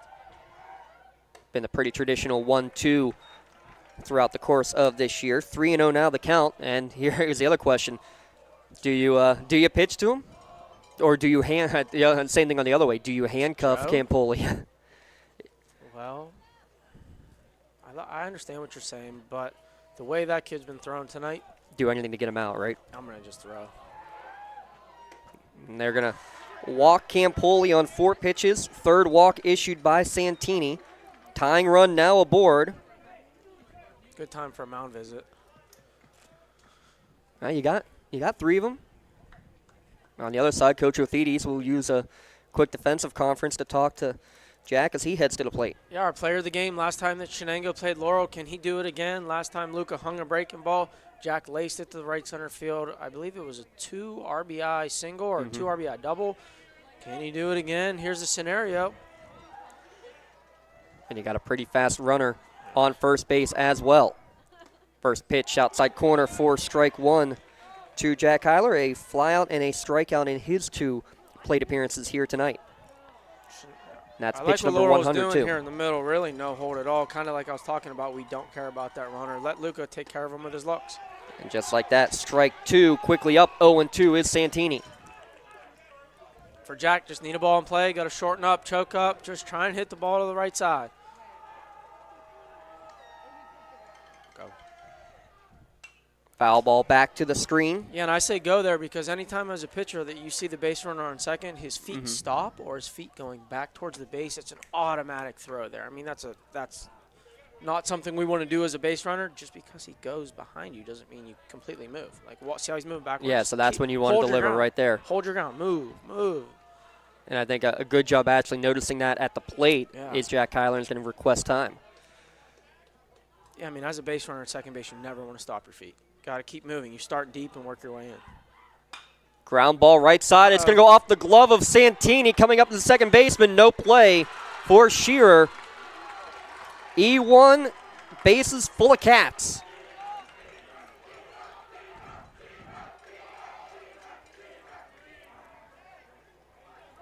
And also a smart play. Give a shout out to Shearer not throwing that ball. Yeah, that's baseball IQ. You're throwing that ball on the run, off balance, across your body, 0 for 3 there. Good chance you throw it away. Bases loaded, and the freshman Nate Deem to the plate. Swing and a miss for strike 1. Ross at third, Campoli at second, Tyler at third. Nate has not seen a breaking ball. He has not seen a changeup. He's seen, 12 pitches. The 13 pitches now, 13 fastballs. So for Nate, you got to know that his plan of attack is fastball. You've seen 13 of them. Okay, so for Nate, if the key to being on time is starting your load earlier. It's not swinging harder. It's not trying to pull the baseball. It's starting your load earlier. So instead of starting your load like your hand's going back, when Luca's at his arm slot, you want to start when he breaks his hand almost. Right? Now. Strike 2 down at the knees. I love that from the base umpire, by the way. I got to mention, he went over and talked to the student section, and first thing he says, I love your cheering. I love this, but you can't have anything directed at the players. Next time we got to throw somebody out, and we don't want to do that. Another foul ball. This will be the last at bat for Luca Santini as he's hit the 105 pitch limit. But that was beautiful umpiring there to go and talk very civilly. Yeah, let's see if we can get a number on Luca's velo here. This will be pitched like what? 106. 106. All fastball so far to Deem. Guessing another one's Pitch number 107 coming, and it's another one fouled back to the screen. Up to 13 in the game, fouled off with 2 strikes for Shenango. It'll be a new pitcher for the Spartans after this at bat, but will it come here in the 6th or will it come in the bottom of the 7th? Another 0-2 upstairs. And remember, you're past 105, you're allowed to finish your current at bat. Another one up at the eyes. Count even, 2-2, nowhere to put him. Ross at third, Campoli at second. Kyler at first.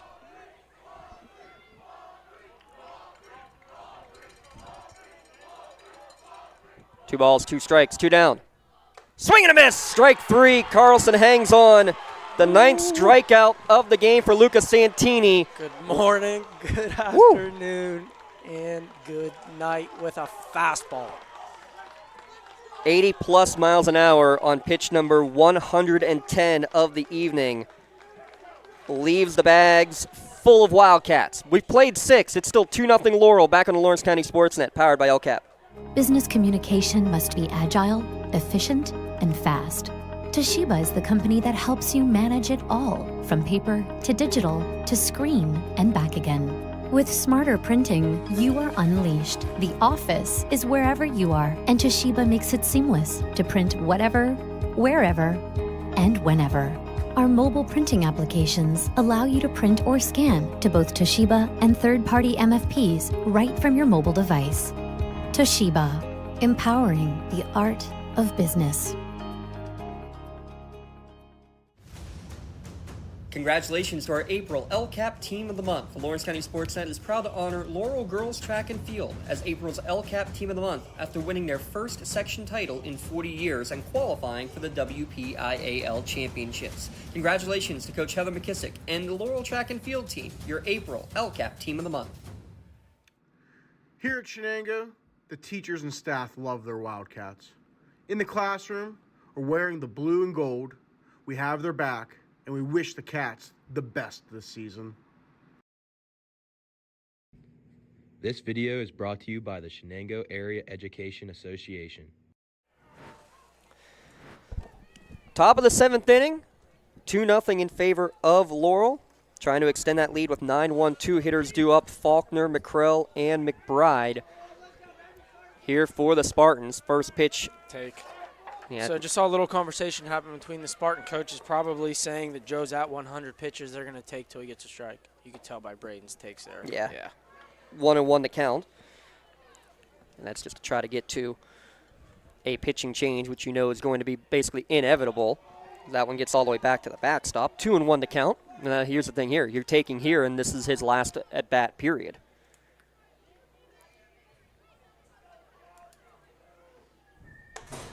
Now 3-1, so pitch 105 coming. This will be the last batter faced. And we've talked about this before, Richie, how you feel about, throwing the one, maybe two batters versus just bringing in the new pitcher to start an inning. How you feel about it as this breaking ball catches the outside corner for strike two. Yeah, I know we've had a lot of conversations about that in the past. I'm more of a fan of being proactive than reactive, meaning just whoever you're going to. Ball 4 misses outside as it breaks around the plate. And I think part of it, too, in the end as well, is as we're going to have our pitching change, part of it has to be as well, you also, if you do come back and win this game, you want to have your next pitcher under 25 so he can throw tomorrow. So you keep your ace out there as long as you can. But we are going to have a red zone pitching change. We'll get you the full changes when we return. 2-0 the top of the 7th. Back in a moment. You're watching on the Lawrence County SportsNet and the NFHS Network.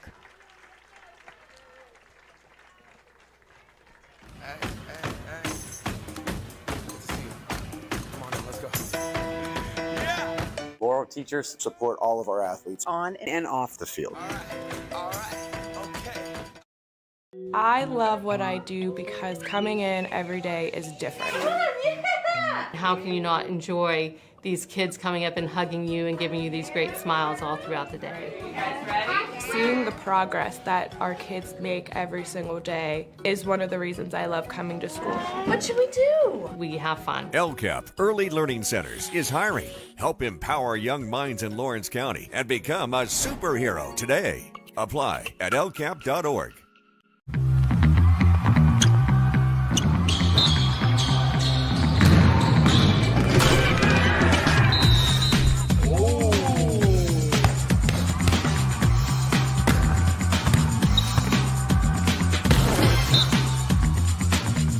That was awesome.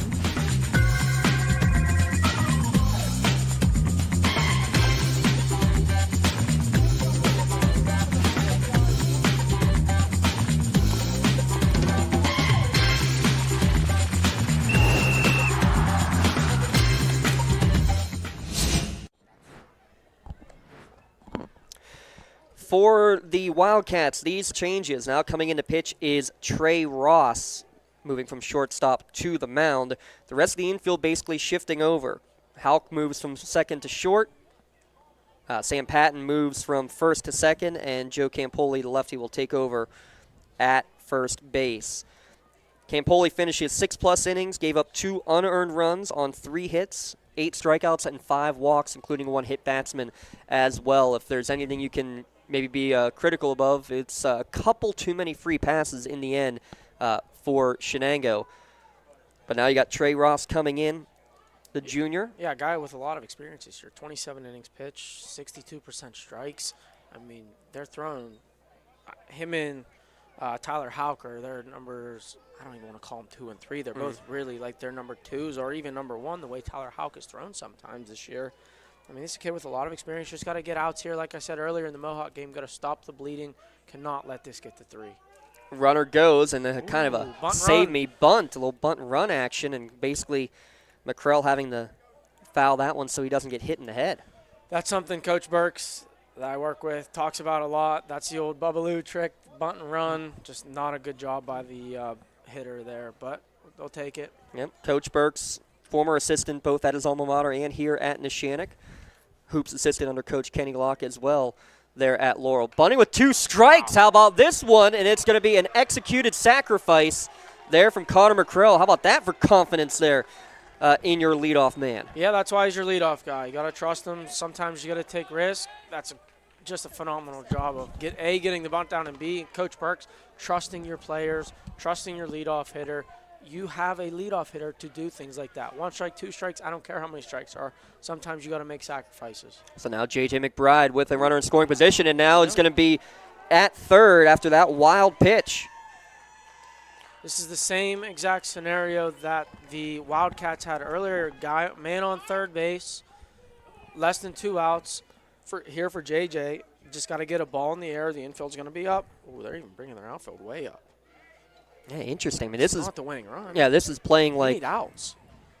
Well, here's the thing. They got the scouting report too. McBride, no extra base hits on the year. All singles. Line drive right at the second baseman, and they're going to make it work. It works. That's why you pull the infield up. Not that justifies pulling your outfield up, but that's why you bring your infield up. Yeah, but I mean, that's knowing the scouting report. I mean, you've played this team 2 times. You're going to get an intentional walk of Carlson now. Might even see Santini walk here too. They've already intentionally walked him once. Can't say I blame him. Colt Carlson. After they tripled or double that he hit in his last at-bat. That's probably in 2 games we've done today. I saw a home run. I've seen how many strikeouts. That's probably the most impressive thing I've seen today was the double that he hit in that gap out there on a middle-in fastball. And Joe's throwing 80. And they are going to intentionally walk Santini as well to get to R.J. Kissick. 0 for 2 on the day, a walk, a strikeout, and a ground out in his 3 plate appearances. But now you got to force it all bases. Yeah, and here's where I see why you do that with the force. They're pulling the outfield way up again. Because, again, same thing. Kissick, no extra base hits on the year. Yeah, I'm just not a huge fan of – it doesn't matter what team. I'm just saying in that scenario. Because with a walk, now you're giving up a run. Right, or even that right there. If that almost hit him. If it does hit him, that brings in a run too. Your margin for error now is minimal. It's like I'm all good with putting Colton on. That is a collegiate hitter. That's at least a Division II collegiate hitter. And now you're down 2-0 to Kissick. That's why. But I'm not talking about this game. I'm just talking about baseball in general. I always, in this scenario, if I was coaching, I would have just put Colton on, leave first base open. 2-0 now, the count. Guess that's why I'm up here. That's the way I put it too. And look, this is trust in your junior. Yeah, He's got 22 strikeouts on the year, just 7 walks. I mean, somebody who you trust to throw strikes. Like I said, 27 innings is the guy you trust. Ground ball left side. It's going to be a tough play in the hole. Everybody moves up 90 feet. A 3rd run across for the Spartans. That was going to be a tough play. The only play really for Tyler Houck would have been at 3rd base. The freshman Deem at 3rd. That's one. He probably has to be the one to cut it off, but that would have been a tough play for him to get to it as well. I think you got to rule that an infield single. That's what I was just going to ask you. Is that a single or is that an error? But that's a 3rd baseman's ball. With the depth that the shortstop was playing there, that's tough. Like 9 times out of 10, you're getting a single on that one. There's just, unfortunately, just nothing you can do. Yeah, just right in the wrong spot. Yeah. 0-1 to count now to Shearer. Pop up, right field line. Campoli giving chase. Lots of room over there, and he can't make the catch. I think it hit him right. Yeah, it got in the base of the glove, really. He was full sprint the entire way and actually kind of overran it in the end.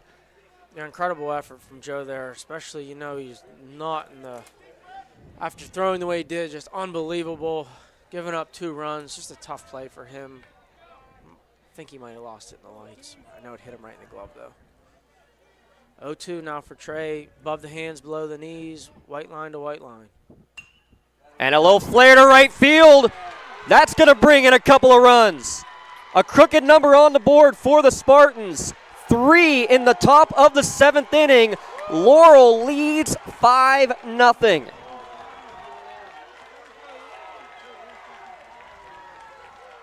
An incredible piece of hitting there by Tyler Shear. Coming into that at-bat, he was 0 for 3. Doesn't matter, just playing for the team. 0-2 count, just does what he needs to do. Flares one to right field, 2 RBIs. Game is broke wide open. Look at the Spartans dugout. On our way between the games, I heard Coach Burks running into Coach Nick Mariano. Basically, the conversation was, you better not have taken all the mojo out of that first base dugout. Mohawk got the upset win in the first game, defeating Elwood City, a team they had beaten 2 times, or lost to 2 times in the regular season. Same scenario here. Laurel lost both games in the regular season to Shenango. It is so tough to beat a team 3 times. We saw it yesterday with Laurel softball, losing to Riverside. The baseball teams make it up for it. Make it 6-0 as Willie Z with another Toshiba RBI single.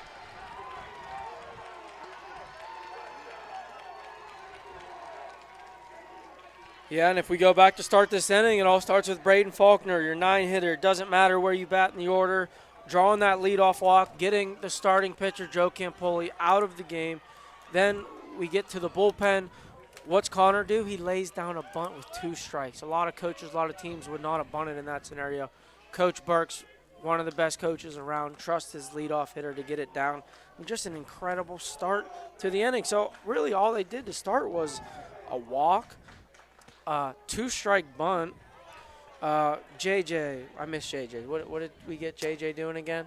JJ lined out with the infield in. Okay, so line out and then walk. So, I mean, it's not that the Spartans really did anything crazy to start this inning. It's like the Wildcats kind of beat themselves with a walk, a bunt, and then 2 more intentional walks. Pinch hitter is Alex Medved, the 9th batter of the inning for the Spartans. Count even at 1-1. Medved coming in, 15 plate appearances, 4 RBI. Also has drawn 4 walks on the year. Files this one back to the screen. Count now 1-2. Medved pinch hitting here in the 7th. A lot of work coming now, down 6-0 for Shenango in the bottom of the inning, and they have 7, 8, 9 hitters due up. The 1-2. Checks his swing. Check it. Oh, Carter. Count even, 2-2. Shear at seconds. Willenick at first. They have the big RBI singles. Ground ball, second base, taken there by Patton. He'll flip to second for the fielder's choice. But how about this? 9 batters to the plate. 4 runs in the inning on 3 hits. There were 3 walks as well, both intentional walks, scoring in the inning. And in the end, 2 runners left on the bags. A 4 spot in the 7th makes it a 6-0 lead for Laurel. Back with the last chance for the Cats here on the Lawrence County SportsNet, powered by LCAP. When the high school season heats up, make sure you have the best gear to support your school. Head to the Red Zone on Wilmington Road in the Shannock for all your county sporting apparel needs. From sporting goods to custom apparel to embroidery and more, the Red Zone has it all. Quality gear for all 8 schools in the County of Champions. Stop by and enter the Red Zone or visit them online at theredzonesports.com. Score big at the Red Zone. Tired of gasoline costs? Why drive? Let the Newcastle Transit Authority take you where you want to go. Serving the city of Newcastle and stops throughout Lawrence County, as well as weekday service to Pittsburgh. Public transportation just makes sense. Why drive when you can relax and ride? For more information or for route schedules, log on to newcastletransit.org. The Newcastle Transit Authority, going your way. And remember, senior citizens ride free.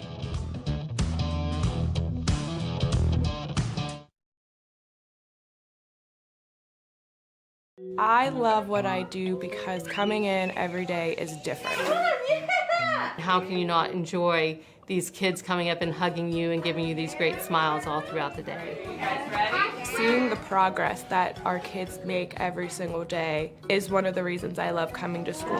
What should we do? We have fun. LCAP Early Learning Centers is hiring. Help empower young minds in Lawrence County and become a superhero today. Apply at lcap.org.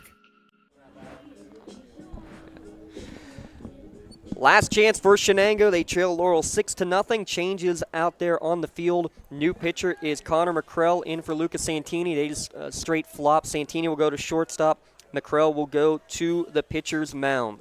Yeah, and the thing for the Wildcats here is there is no 6-run home run in baseball, so you got to go one at a time, just station to station. Can't run yourself out of innings. Probably going to be seeing a strike. Bright lights, student section.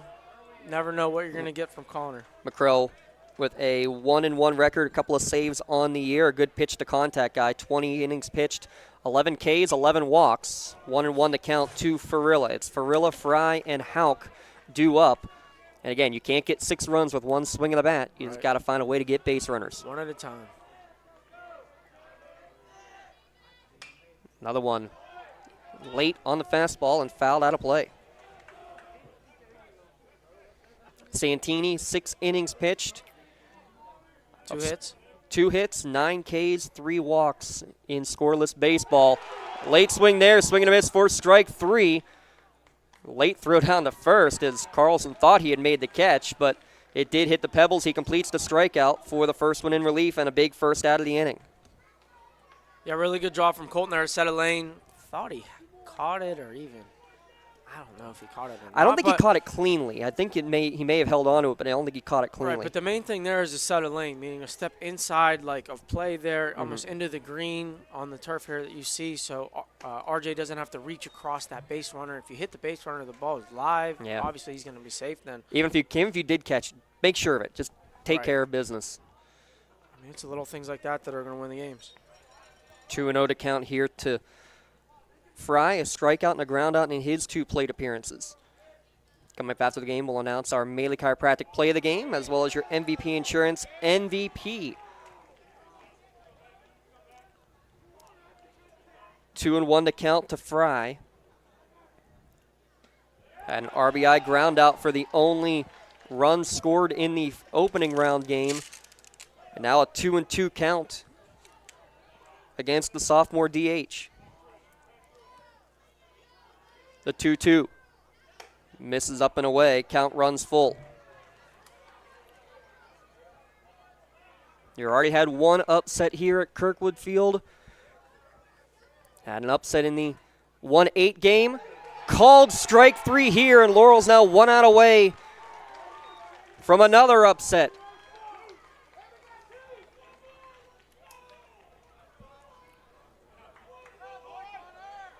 Last chance, Tyler Hauk,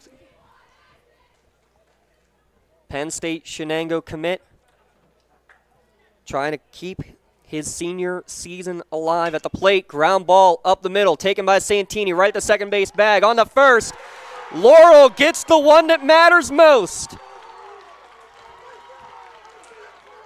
They defeat Shenango after losing to the Cats twice in the regular season.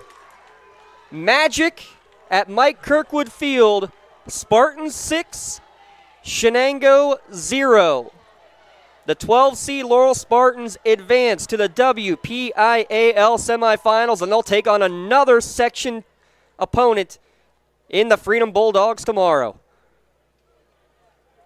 Little thing, look at Lucas Santini taking his hat off, just showing a sign of respect to the Shenango Wildcats. Little things like that. Love to see. Little things you're built with, because in the end, excited you beat your rival. At the same time, these are guys that you've played with and played against for your entire life, and it is a shame.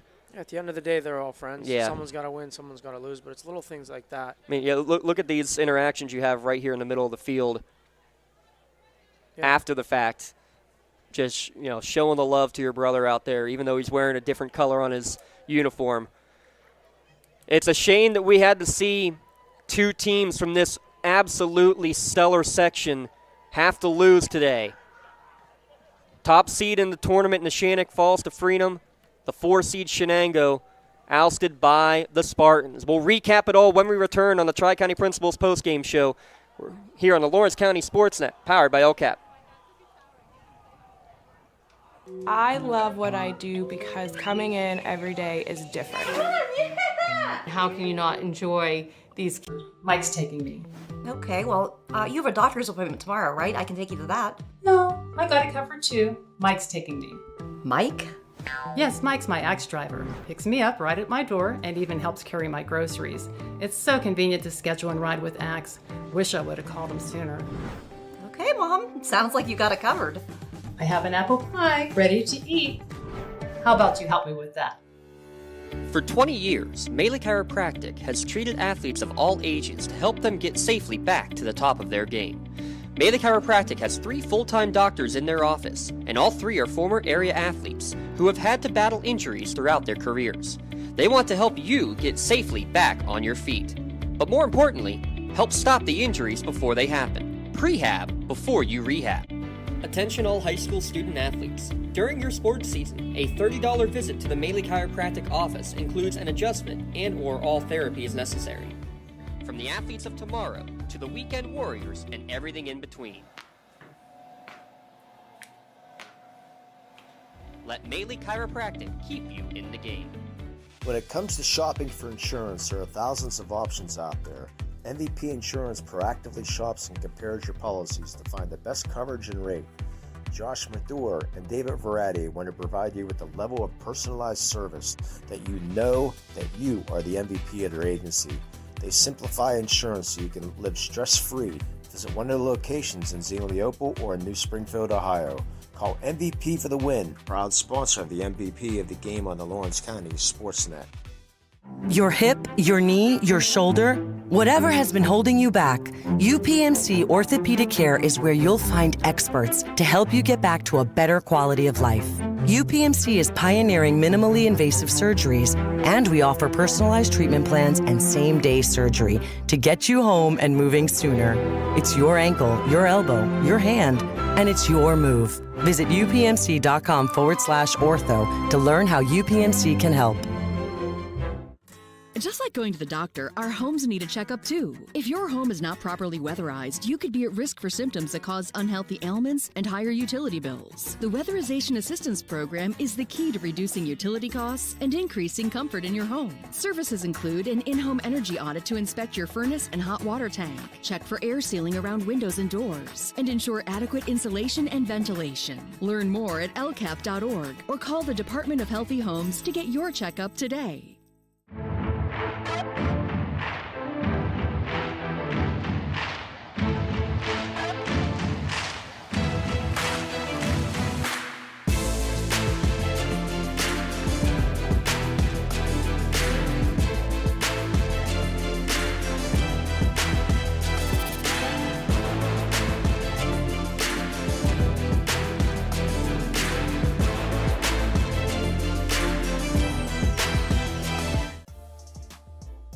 This presentation of the NFHS Network is brought to you by Academy Sports and Outdoors. Have fun out there.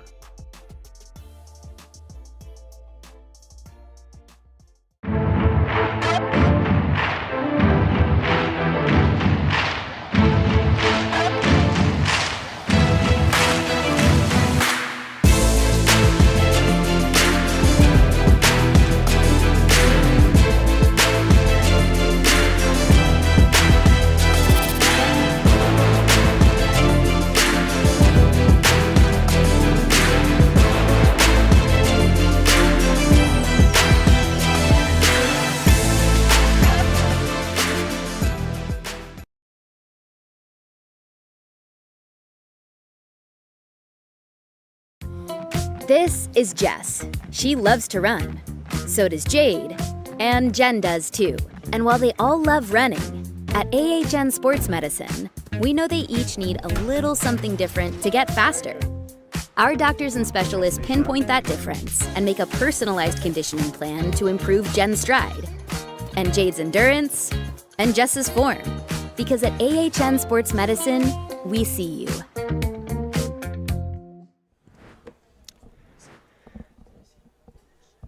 Tri-County Principals post-game show here on the Lawrence County SportsNet, powered by LCAP. Earlier tonight, the 11-seeded Mohawk Warriors defeated 3-seeded Elwood City in the Class 3A tournament. And now here in the nightcap, a 2A upset as well. The Laurel Spartans, the 12-seed Cinderella, as they broke the huddle. They take down Shenango 6-0 to head to the Class 2A semifinals. We'll get here into our post-game scoring recap. We'll get right into it. Making sure we got the numbers correct. Yeah, there we go. We'll get right into it. Just trying to tally some numbers there. So we'll start in the top of the third inning where a one-out walk drawn by J.J. McBride, two-out walk drawn by Jacob McBride, excuse me. Colton Carlson hits a pop-up sky-high behind second base. Ball unable to be caught. An error allows the runners to get to second and third. Lucas Santini then hits a two-out, two-run single right up the middle to help himself and get a 2-0 advantage over Shenango at the top of the third inning. The bottom of the third inning, a one-out triple from Trey Ross, but then Anorak with a strikeout and Patton with a pop-out ended the threat. Santini would then at that point retire the next 8 batters before another single in the sixth inning from Ross, this time to lead off the inning. A couple of pop-ups. A walk and an error, though, loaded the bases with 2 outs, but Nate Deem, a strikeout victim, the 9th strikeout victim of the night for Santini to get out of the inning. And then insurance galore in the top of the 7th. A leadoff walk from Braden Faulkner. That was the last batter faced by Joe Campoli. Then a beautiful sacrifice with 2 strikes, an 0-2 count, and a 2-strike sacrifice from Connor McCrell moves runners over. A wild pitch moved Faulkner to third base after a line out. Bases are loaded with 2 intentional walks to Carlson and Santini. R.J. Kissick gets an infield single to drive in 1 run. Tyler Shearer with a flare to right on another 0-2 count makes a 2-run hit. It's 5-0 at that point in favor of the Spartans, and Will Zwolenick drives on the left to put the 6th run across the board. 9 batters in the inning, 4 runs on 3 hits and 3 walks in that final inning.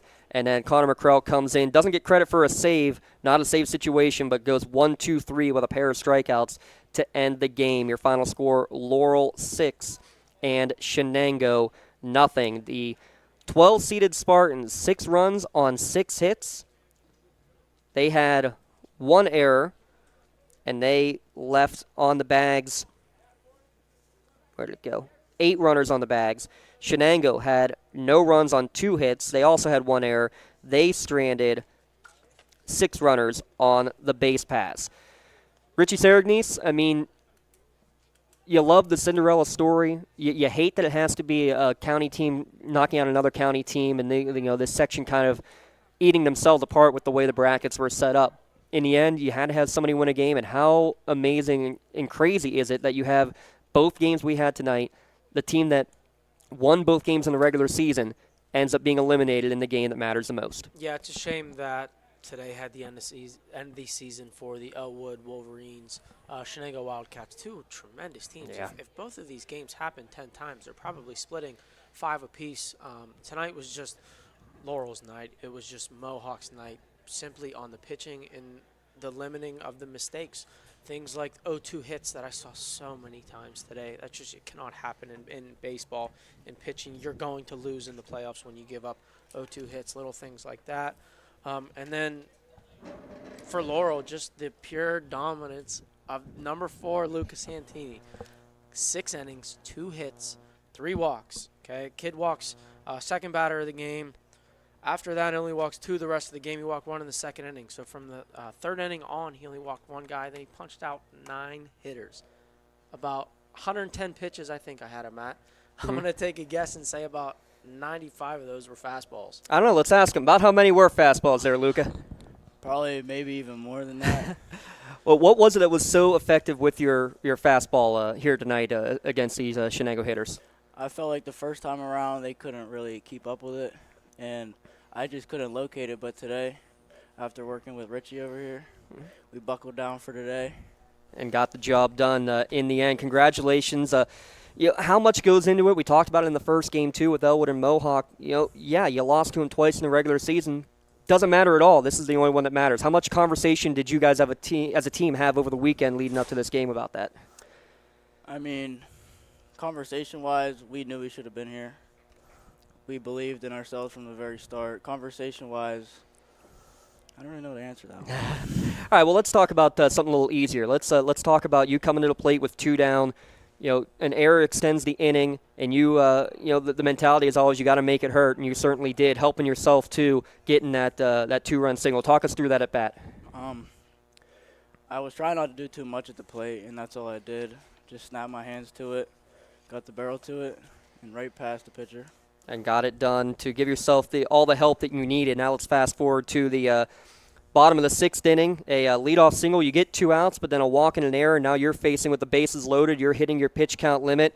You got one final at bat to deal with. You're able to get the strikeout. Just, again, talk us through what's going through your mind and how you're going to get that final out that you need. I knew just fastballs, fastballs, fastballs. That's all I needed to throw, and I got the job done. Yeah, and going into your last start, or even all season, there's been one word that we've been saying with you, and I've said it 700 times, attack. Before your last start, I texted you one word, attack. Attack. All right? Tonight, you didn't have to do anything special. I had you on the pocket radar at 82. Just attacking hitters with your fastball. I hope tonight, prove to yourself how effective your fastball can be and how good you can be, right? When you go back and listen to the broadcast of tonight, you're going to hear me say, how many times do you think I said they were late?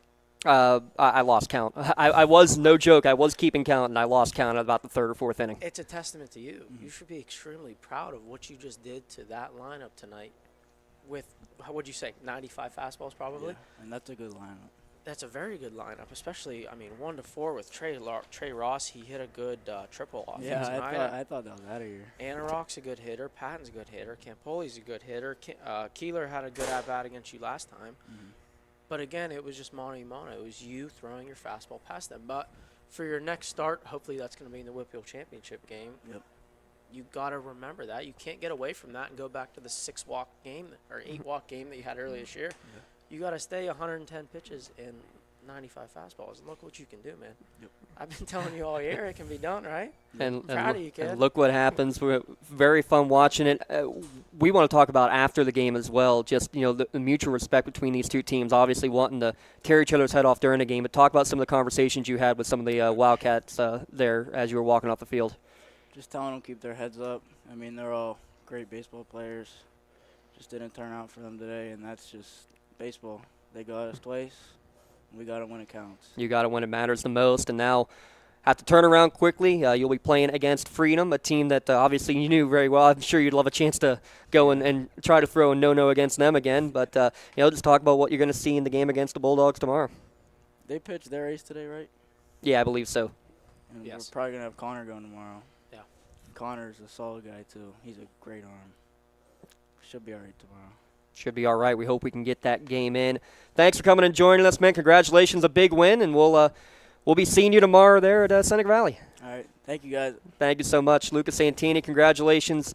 Let's get right into it. No joke. He's on base 3 times. He gets the game-winning RBIs early in the game. Oh, by the way, 9 strikeouts on the bump. Your MVP insurance MVP of the game. He got his customized T-shirt, courtesy of the Red Zone, for being today's MVP insurance MVP of the game, called MVP for the win.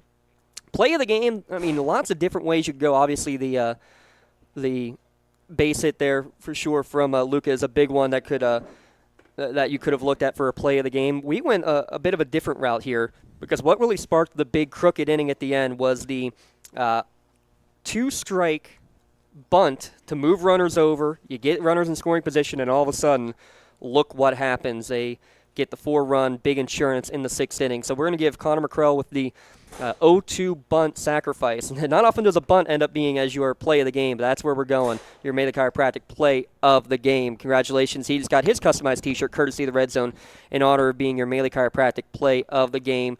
You can check out the full list by going to lcsportsnet.com. Click on awards. Congratulations, Connor McCrell, your play of the game. Let May the Chiropractic keep you in the game. Time of the game tonight, 1 hour, 43 minutes. Two games under 2 hours. That's impressive, isn't it? Ooh.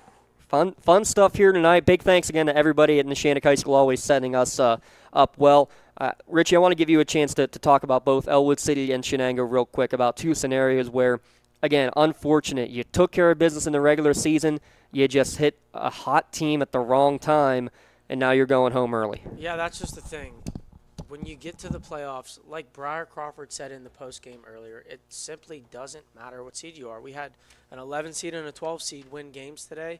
just off of pure grit, pure execution on the mound, just not making the simple mistakes. For example, Shenango hitters simply just couldn't adjust to Luca's fastball. I mean, he's throwing hard. He's throwing 82. In the world of fastballs and velocity and the advancements of the game nowadays, I mean, it's nothing crazy, but for a junior in high school, obviously it's really good. But just failure of execution, and then going back to the Elwood game, that's just a heartbreaker, and losing your ace, Aaron Lake, who I was really excited to see today. I know there was at least 3 schools in attendance today coming to see Aaron, and after 2 pitches, he hurts his back. I guess he pulled a muscle or something. I'm not really sure exactly what happened there. We'll get to the bottom of it later this week. But the thing for Elwood is they're young. They bring almost everybody back. So it's a good learning opportunity for them. And then on the other side, for Shenango, they're going to lose a couple of guys. But again, there's some good learning experience here. I know Coach Owie will have good exit interviews. He'll bring them all back. Hopefully next time they prepare to make the adjustment a little better, or a little quicker, I should say. Final score, 6-0, Laurel over Shenango. Laurel against Freedom tomorrow at lcsportsnet.com. Again, that game going to be played, let me confirm that again, at Seneca Valley.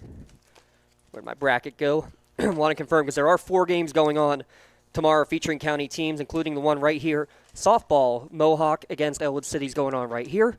This one is at Mohawk tomorrow, Freedom against Laurel is at 4 o'clock at Mohawk. The Mohawk game against probably Adamworth, either Adamworth or Quaker Valley, that's the game going on at Seneca Valley. Was it?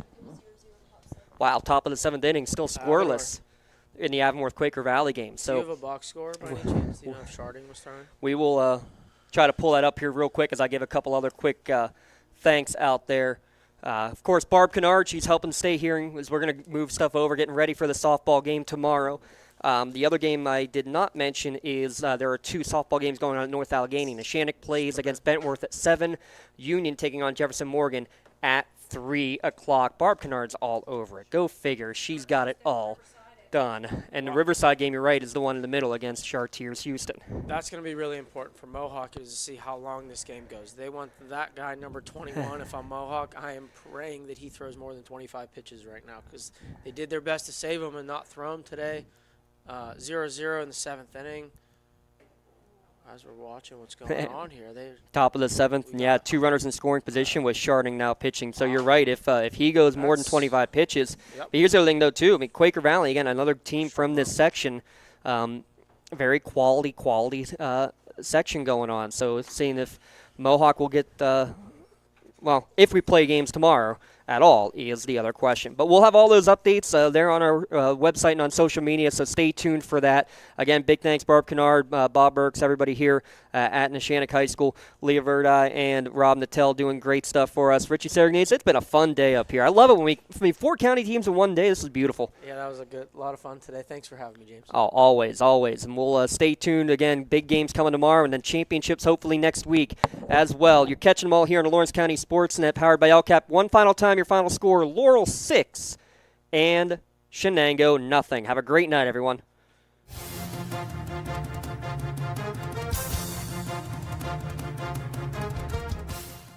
Your voice for Lawrence County sports.